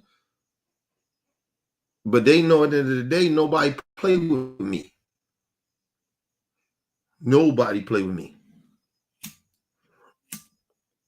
I want to say about some shit about a homegirl at the job. I don't want to talk about that shit because she told me, she said, Kenny, I don't want you to say nothing about it. I'll probably tell my wife, but I won't tell y'all about it. You know what I mean? Because I know my wife ain't going to say nothing, but I shouldn't say it. regardless, because she told me not to say it. That's how loyal I am. I'm like, nah, I ain't gonna say that. You know what I mean? Put that out there. But she told me some real shit today. Not like real, like, oh my God, oh, that's so real. Like, nah. She said some shit to me, and I wanted to tell her, what the fuck? The fuck are you doing? The only thing I can say to her, no lie to you. Only thing I can say, because like I said, I don't want to judge. Because like I said, I'm not their age, bro. And then, like I said, I was their age and I did fuck shit like this. You get what I mean? Like, as an old nigga, you keep forgetting that you used to do shit like that. I'm like, oh, I can't believe they did that. Or you want to get nigga ass and shit. Like, nigga, we used to do that type of shit. We make them same mistakes. We did the same fuck shit. So, like, for me, I was like, how the fuck am I going to judge her? I'm mad. I don't like that she did it. But, you know, it is what it is. It's a lesson learned. I told y'all, it's lessons learned. Motherfuckers got to learn not to do certain shit. But that ain't for me as an OG. Because I'm an old nigga. I'm an OG nigga at this point. Nigga, ain't no way I sit there and downplay the young niggas like that unless I had to. You know me, I get out on young niggas' ass all the time, but not all the time, but when I need to. No, it wasn't for me to do that. And at that time, it wasn't for me to do it. Oh, I'm gonna get in her ass. But it wasn't for me to do it at that time. Because I think she felt a certain type of way about it. And at the same time, she didn't really want to tell me because at the same time, it's me and her. But it was another nigga that we do fuck with, that nigga that's around my age. And she didn't want people to know. She was like, Kenny, you ain't gonna tell nobody. I said, hold on. Fuck you mean? I'm gonna tell somebody. Don't tell nobody your fucking business like that. I don't even get down like that. She was like, I said, but you gotta tell me though, because you said some bullshit right now. Because I was asking her, like, what the fuck you, like, it was weird shit. I ain't going too detail in it, but I was like, what the fuck are you doing over there? I was like, what the fuck going on? And she was like, you wouldn't even believe it. I said, what the fuck I wouldn't believe? She's like, and the first thing the first thing she said to me, don't judge. As you told me. We had this conversation. I was like, okay, cool. I say, so you did some fuck shit. She's like, yeah, I did some fuck shit, Kenny. I was like, all right, well, tell me. You ain't gonna tell nobody. What the fuck I look like? I said, you been telling me shit all the time. Do I speak about it? She said, oh, no, you don't. I said, all right, then. What the fuck we talking about? Tell me what it is. Told me what it was. Listen, man, when you young like that, you do stupid shit like that. You know? I can't be mad at her like that, but I'm disappointed in her a little bit. But she shouldn't have even did that shit. And like I said, it's deeper than that too for me, because we had this conversation. Matter of fact, she said some shit to me about it and then turned around and did the same shit.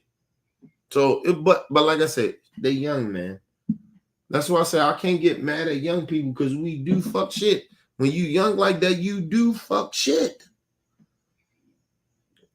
You can say what you won't do, but you will do it.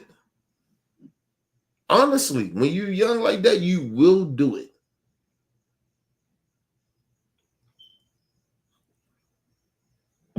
The bad part about it, I ain't gonna talk to her because I ain't going to work tomorrow. Because she only worked 4 days. I think she worked Thursday, Saturday, Sunday, and Monday. I'm not gonna be there Monday. She don't work Tuesday. So I ain't gonna see her till probably about, and I ain't got her number, but I think I'm gonna get her number to try to, you know what I mean? You know, some mentor shit. You know what I'm saying? That shit bothered me. Or what she did. That shit bothered me, and she shouldn't be, you know. But But I'm skeptical about it too, because it's like if I tell y'all what it is, and then y'all be like, all right, you know what I mean? But I can't, so I gotta do this shit a certain type of way. Cause I don't want her to feel like trying to judge her too much, but at the same time, because they're young, man. But I don't want to listen, because that shit happened to me before, right? With a young girl, right? I tried to be on some. My aura is different. I tell y'all that all the time. Like, it's not bragging shit. My aura is different. And I tried to holler at a young chick, try to get her right. She fucked with me, and she took that shit the wrong way. Like I was trying to fuck with her. Right? Not even trying. Excuse me. Not even just trying to fuck with her. Excuse me. Almost to the point where she was feeling me. And and shit went left, and I was like, nah, I never do that. And she felt so embarrassed that went to the point that she never talked to me no more. Because she felt so embarrassed. So I have to watch that. Because I do have that aura too. Like that aura of an old OG type of nigga that's real cool, speak truth, talk real shit. You know what I mean? Like with anything. Like I'm that OG nigga. I talk real about anything. And sometimes that shit can come off wrong. Where people feeling a certain type of way. And that made her feel that way. And she didn't want to fuck with me no more. Because she was too attracted to me. That's what she told me. She said she was too attracted to me. She was like, I want to fuck with you. I think she was about probably about like 28. I think she was 28 at the time. I was like, I wanted to fuck with you. She was like, I know you ain't gonna do it. She was like, I was too and we don't talk to this day. But it's all good. Like, I mean, I get it. You know what I'm saying? That shit fucked up. And she was willing, like, she was even willing on some shit of, she knew I was married. She wanted to do some shit on the side. That's what she was on. But when she found out that, I think she knew that about me, that I wouldn't do that shit. But you don't know, like, fully, right? But when she tried to help me, I was like, nah, can't do that. I don't know. Love my way. Not doing that.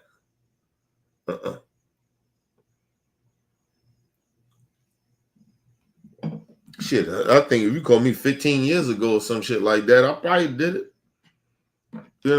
But nah. Because I was still ignorant 15 years ago. But nah, I wouldn't do no shit like that. That's my wife. Nah, nigga. And you gotta understand, my daughter's born. So that got a lot to do with it too. Not saying I would cheat on my wife like that, but I'm just saying, like, my daughter's there too. It's a lot involved. Investment. I don't want to put that on, like, I wouldn't want to sacrifice that.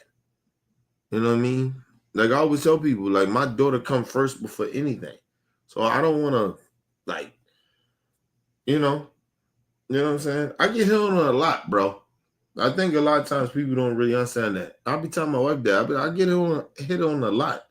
I just, I brush that shit off. It's just, it's not nothing to me, because it's just like, my wife is the love of my life, and my daughter, like, you get what I mean? Like, it's, my focus is what it is. It's always that. I'm not like you, like, people be thinking I want to be out there fucking with people. I really genuinely don't.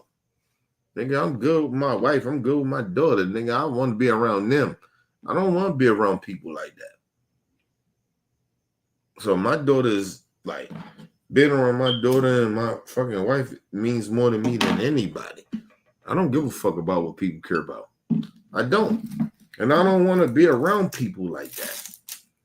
I only want to be around my daughter and my wife. I don't give a fuck about what people care about. Like, oh, Kenny, I don't care. I just genuinely don't care.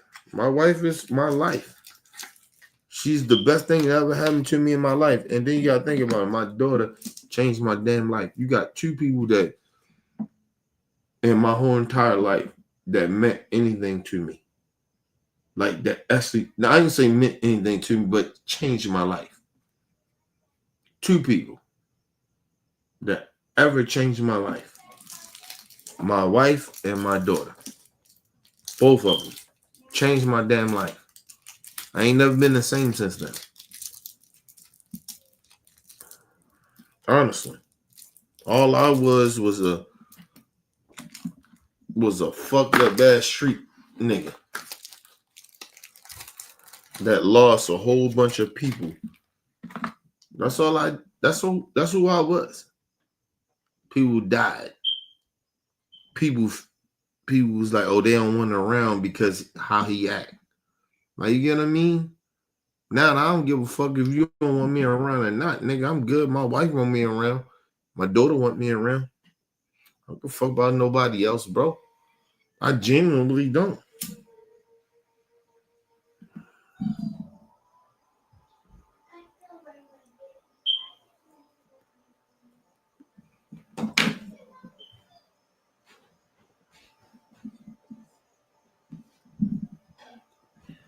My daughter coming down here. Hold on.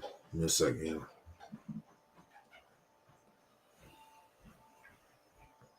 What's up, boo? Hey, You good? I'm good, yeah. What you get?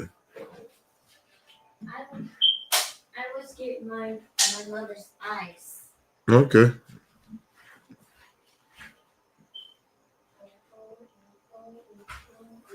I'm surprised you didn't sleep because you gotta get up for school in the morning. I know, Daddy. Huh? I know, Daddy. Yes. Yeah, Daddy. I know. Okay. You're going to come to the school tomorrow. Yeah, Daddy taking you to school tomorrow. Okay. I got you.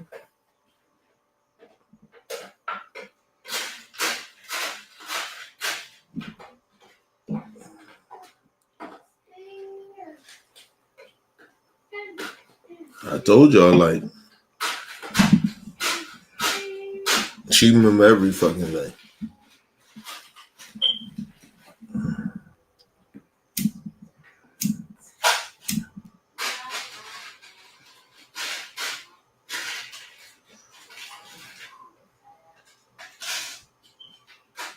She'll be tired tomorrow, though.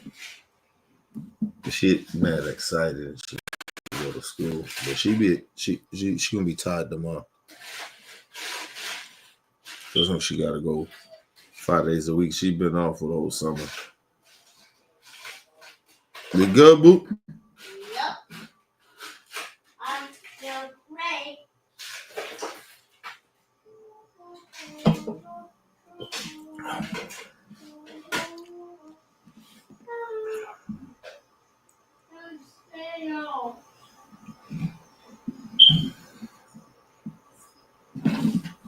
Think about you. Listen. Think about how. Just listen to her, right? Sometimes, right?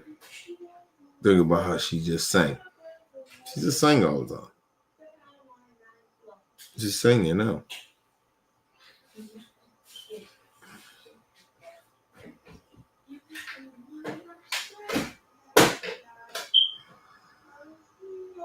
Can I don't put too much in there, boo? That's an okay. Okay, sorry. How much you got? Come here, bring it to me. Let me see it. Mom's ice cup. Yeah, let me see it. Because you know you be going overboard. Come here. Show it to me. Okay. That's enough, boo. That's enough. Oh. Okay. Okay. All right.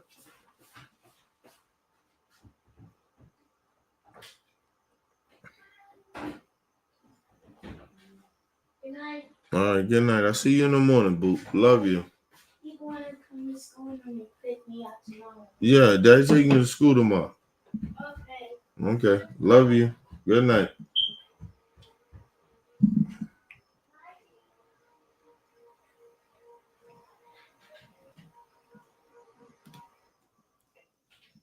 I always tell y'all, Think about this shit, right? Imagine you love somebody more than you. There ain't a lot of people in life that love people more than they love themselves, right? Or sacrifice. That little girl, I sacrifice everything. I love her more than I love myself. You gotta have to love something more than yourself. That's where my humanity comes in at. Would I want something to happen to her, to happen to others? No. Hell no. You get what I mean? That's how I look at a lot of shit. Would I want that to happen to my daughter that I love more than anything in the world? Anything. But I don't want that to happen to anybody else's kids or wish harm on other people. Like, you get what I'm saying? Like, that's where humanity comes in. But like I said, I ain't gonna lie to you. Not gonna lie to y'all. If my daughter wasn't born, if she wasn't in my life, I'd probably be dead. Honestly. Truly. I would. Because I wouldn't probably care about shit. Honestly. Even with my wife, I love my life and shit like that. But my daughter changed me. That shit, I wasn't the same. Like, it's a different thing. And I think, like, me and my wife, we had this conversation too. Like, it was like, yo, if I had a kid, like, this shit would genuinely change me. And me and my wife had this conversation. She was like, I can see that. Because you love me, but would you really change with me? And I wouldn't. No lie to you. I ain't gonna lie to y'all. I wouldn't have changed. I love my wife. She was, she still loved my life, but I wouldn't have changed for her. I'd have still been doing fuck shit, stupid shit. No lie to you, here and there, go do some stupid, dumb shit. You know what I mean? Even to the point that where I probably, no lie to y'all, to be very honest, probably would cheat on her. No lie to you. My daughter, no. I wouldn't cheat on my wife. I would not doing that shit.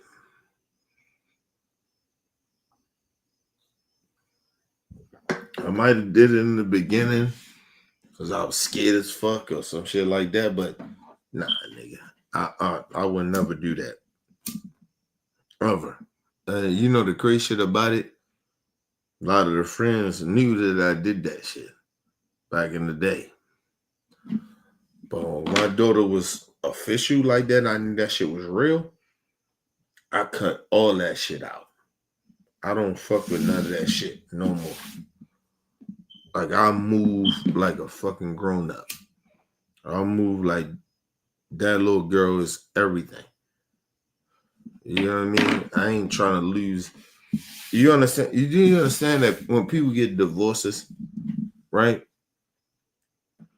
They get divorces, right? Do y'all understand that yo,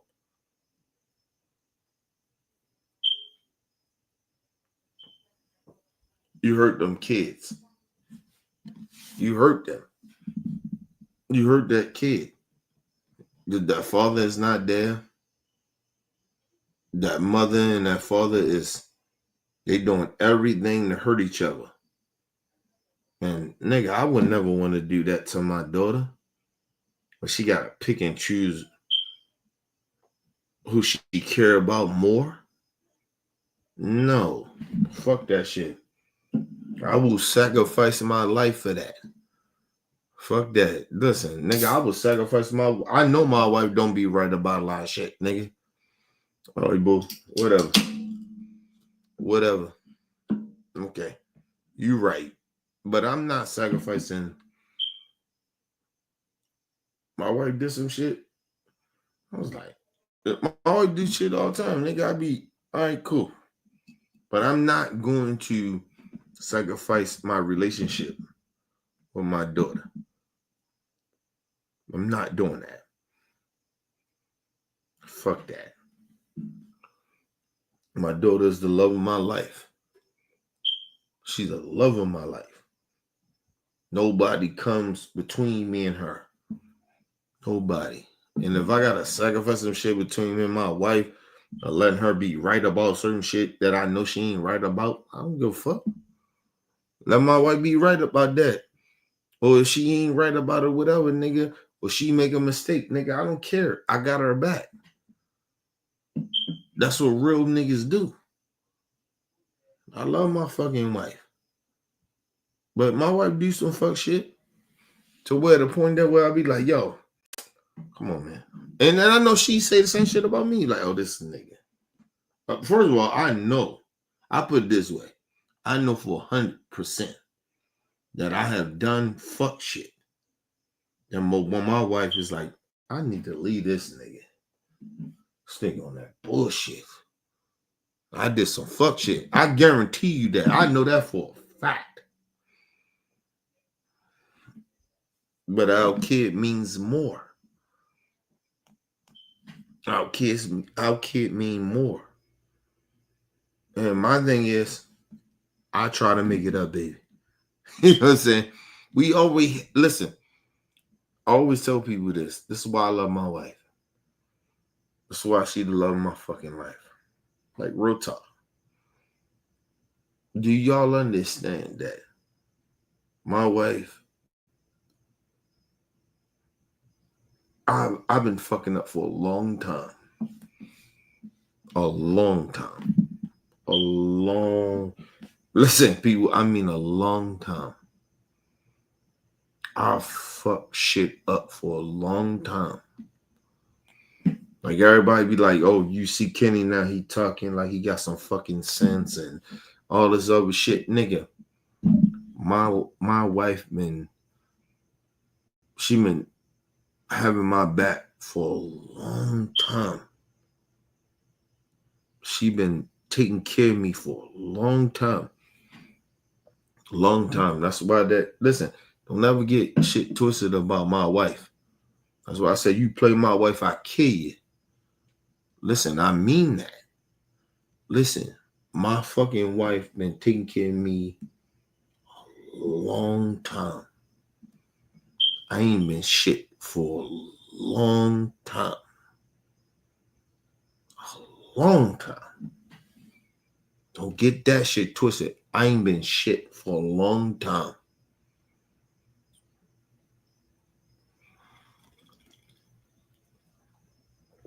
Y'all see me now. You'll be like, oh, Kenny, oh, he good. He good nigga. He this and he that. He got the aura, whatever. Nigga, I ain't had no aura. Listen, I always had an aura, but I ain't never been shit. Like, I mean, I'm sorry. Always been shit. My wife protected me for years. Always had my back.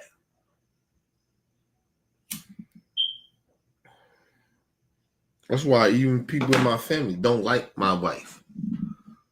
Because you can't do shit or say anything about me.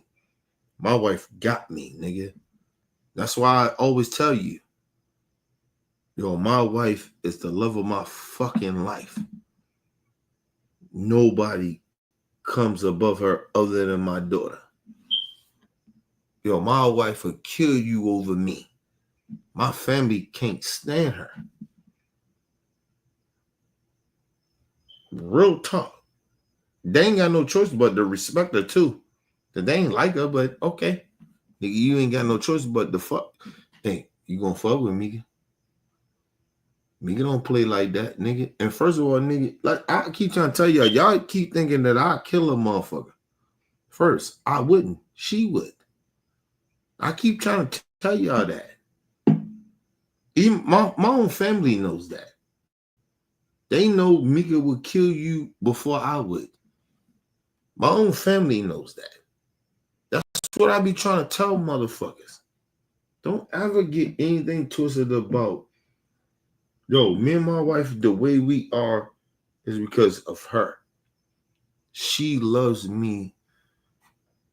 Like, I can't even explain that shit. I can't even explain our love. That's the love. But I'll tell you this, that's the love of my fucking life. That's the love of my life. Nigga can't play with me. If I got any problem, anything like that, listen, I grew up in the streets. This woman she's thorough like that. I got a problem with anything. I feel any way. She got me. That's the love of my fucking life. I mean that shit.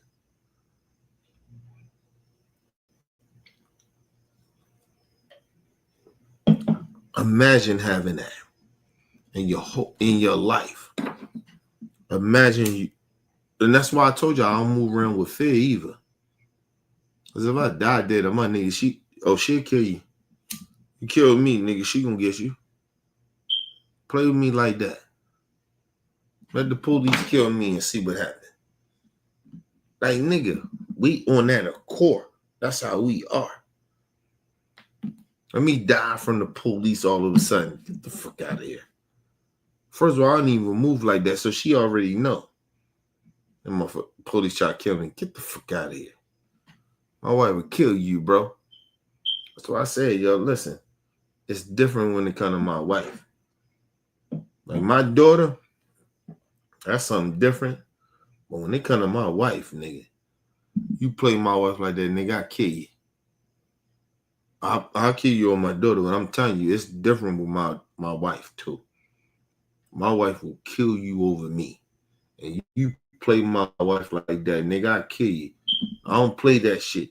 You threaten her anyway, nigga, I will kill you. That's how that goes. It ain't no motherfucking gangster shit. I'm telling you, I'll kill you. You play my wife, I'll kill you. Because I know she'll do that for me. You play with me. Play with me anyway. Go ahead. Play with me. Play my life. Go ahead and just talk gangster like that. Go ahead, do that. And see how that goes for you. Matter of fact, you can talk wherever you want to talk, but I guarantee you even attempt to try to do anything to touch my life, nigga, shit kill you. That's how real we are. I've been on this woman over 20-something years. You motherfuckers keep talking. All these niggas, all these new motherfuckers. They said, nigga, you ain't on me and my wife level. Nigga, we've been together since we was fucking 19 years old. My wife saved me from the hood. She saved me.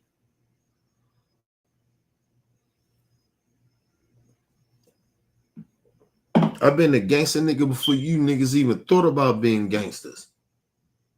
The fuck you talking about? Nobody saved my damn life. That's real talk. I know the real shit. I know my wife saved my damn life. Real talk. She saved my goddamn life. I wouldn't be here right now if it wasn't for her.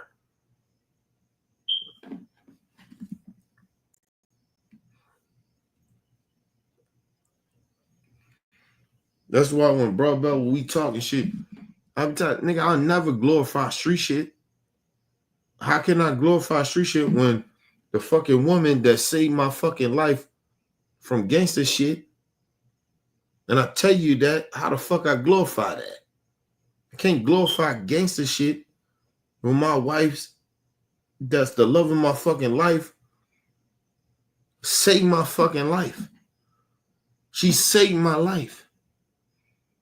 My wife saved my life. I wouldn't be here. I wouldn't even be talking to none of y'all motherfuckers. This is real talk. I can't talk to you motherfuckers right now if I'll be dead. Understand that. My wife saved my life. I wouldn't listen. We wouldn't even had a kid if it wasn't for my wife. Are you fucking crazy? That's why I said you play my wife anytime you want to play with her, nigga. I kill you. I mean that. That's the love of my life, nigga. I don't play like that with him, kind of my wife. Don't play that shit. I remember motherfucker threatening, talking about, oh, you gonna do something, nigga? Come here, nigga. First of all, she'll shoot you before I would. I keep saying that.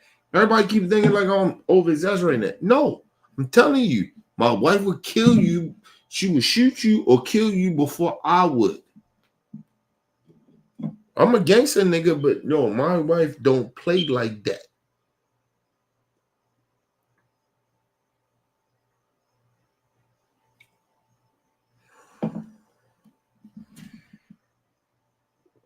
I love her, man. I love my wife, man. My wife is the best thing that ever happened to me in my whole entire life. Seriously, I love my daughter. Of course I do.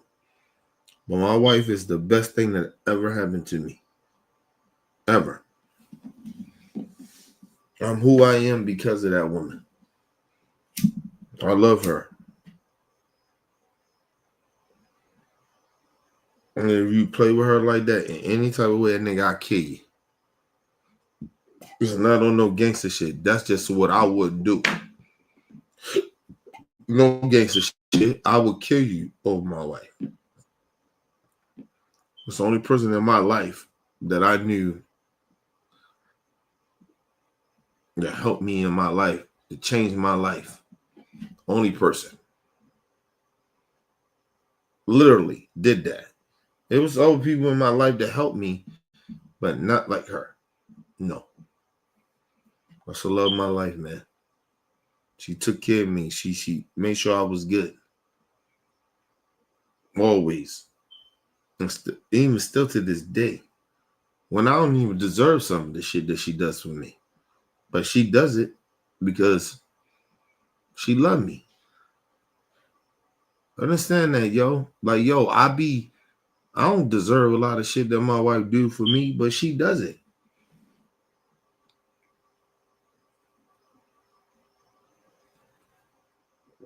Love my life, man. Always. Always listen, I at least try to tell my wife this a lot of times. Like, you love my fucking life. Ain't nobody come above you. And I know sometimes I don't tell you or show it or whatever, but nobody comes above you. Outside of our daughter. That's it. Nobody. And my wife is the love of my fucking life. I don't know what people be thinking about this shit. Like my wife is the love of my fucking life. And she took care of me all my life, nigga. I wouldn't even be the man I am if it wasn't for her. These are facts. I wouldn't even know how to fucking conduct myself if it wasn't for her. Love my life, man. Fuck out of here, man.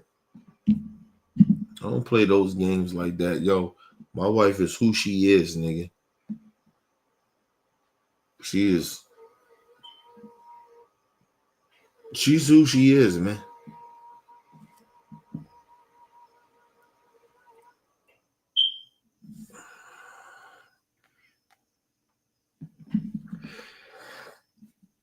Come on, for sitting there and be like, oh, Kenny, Kenny, you ain't who you are. No. I'm not who I am as a person if it wasn't for my wife. I'm not that. I'm not that person. I'm not who I am if it wasn't for my wife. Honestly. This woman changed my life. She saved me. I mean that shit. Like, seriously, I really genuinely mean that. She saved my life. My wife saved my life. I wouldn't be who the fuck I am.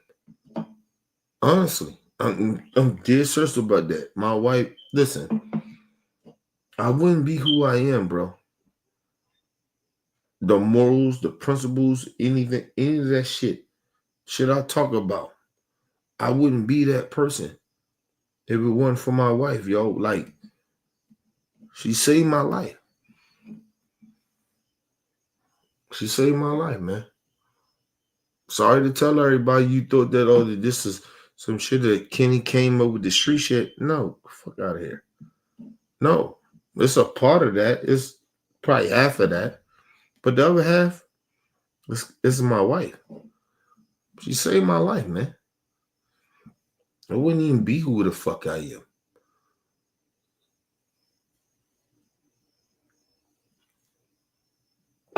Like I told y'all, her cousin was my best friend that died.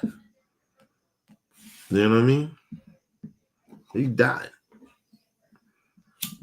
Understand too, right? When I told you, motherfucker, one of my little homies died in my arms.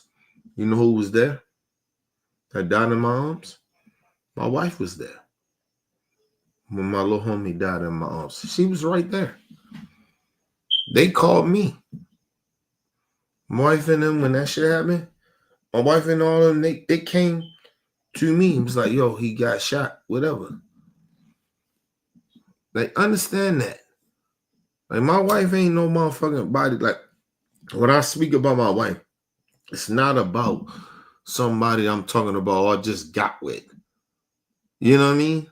Like, my wife is somebody that been through the struggle. Her fucking cousin is my best friend. Her fucking cousin that passed away is the father of my fucking cousin. Like, we go deep into this shit. This ain't nothing new. This ain't no crazy shit like y'all think it is. So when I talk about my wife, nigga, she like that, nigga. The fuck you talking about? Like, this shit is real when it comes to us. Y'all may look at it a certain type of way. We don't. That's the love of my life. Nigga, she been there. She always been there. Like, everything I'm talking about, nigga, she know about. She knows about. It ain't no shit I made up or nothing like that.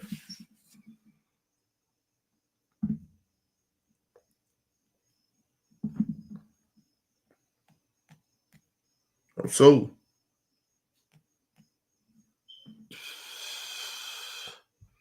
do you understand her cousin that I talk about, nigga, he dead? You know she celebrate this nigga every year? I can't do it. Because it hurts. But she does it every year.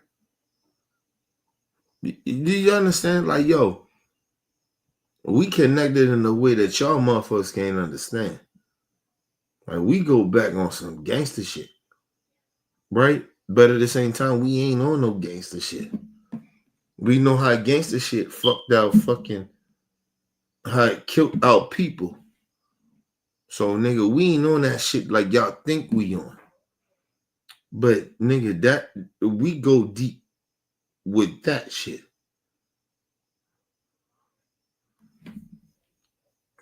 Like, that shit fucked us up, man. Her fucking cousin died. You know what I mean? And then the crazy shit about it, her cousin that died, my homie, right? This, you know what happened though? They wound up having a kid. My cousin and his cousin have a kid.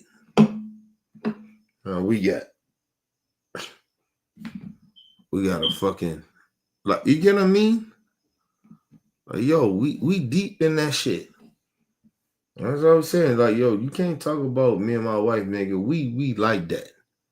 That's why the family don't really fuck with us like that, because they know better. You can't talk to us about nothing, nigga. We been there. We real about that shit. Even with my wife, it come like that, nigga. Niggas don't play my wife like that, nigga. They scared of my wife. I'm gonna tell y'all some real shit. They scared of my wife more than they scared of me. Real talk. Both sides. Not just mine, her side. They don't play with her like that. They know better. The fuck you talking about? They don't play with her like that, nigga. Seriously, on real talk, my wife, they don't play with her like that, nigga. Oh, listen. All right.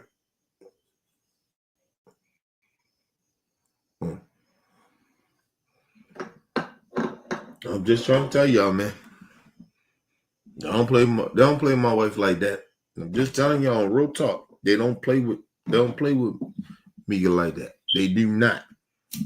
Not either side. Not either side. Not my side of the family and not her side. They don't play like that. Because they know how she is. Ask that nigga True about Mika. He know better, nigga. He know better to play with Mika like that. He know that. That's why I said. Give me a second, people.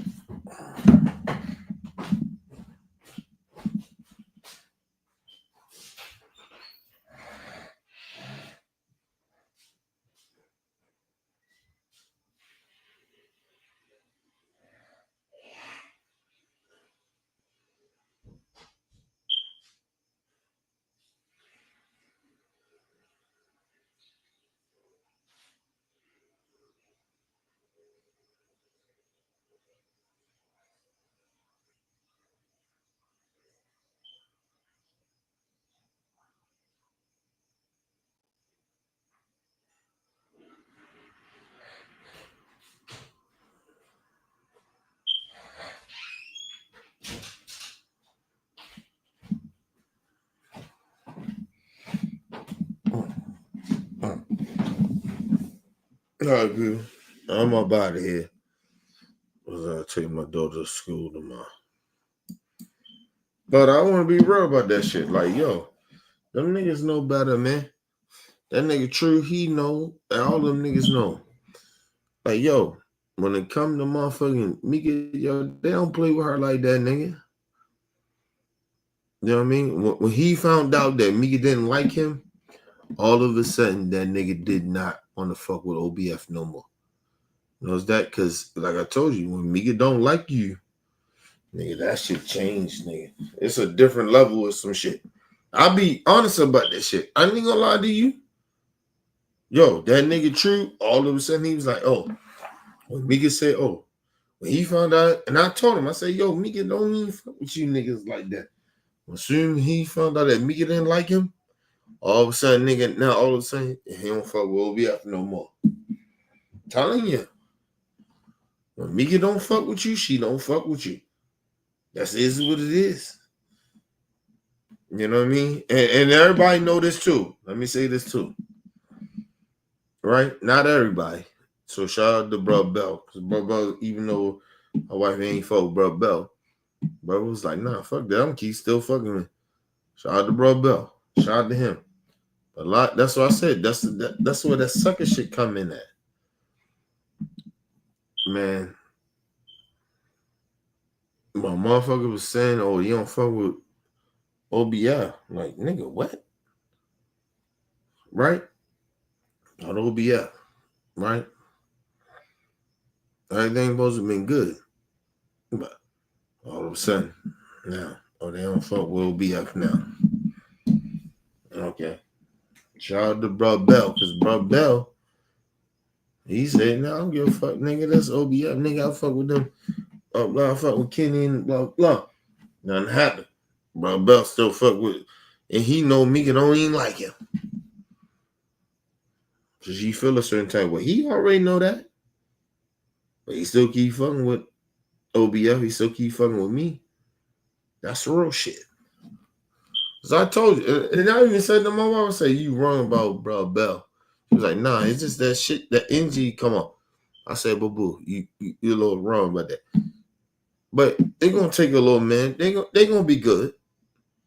But respect Bro Bell not to get, to still fuck with me and still do what he do. Shout out to Bro Bell, man.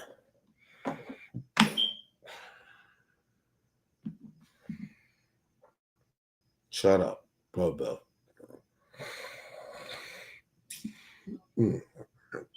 All right, people. I'm about here. Love y'all. Appreciate y'all. I gotta take my daughter to school in the morning. Yeah, gotta do that in the morning. Where we at? Oh shit, yeah, hell yeah. Take my ass to sleep.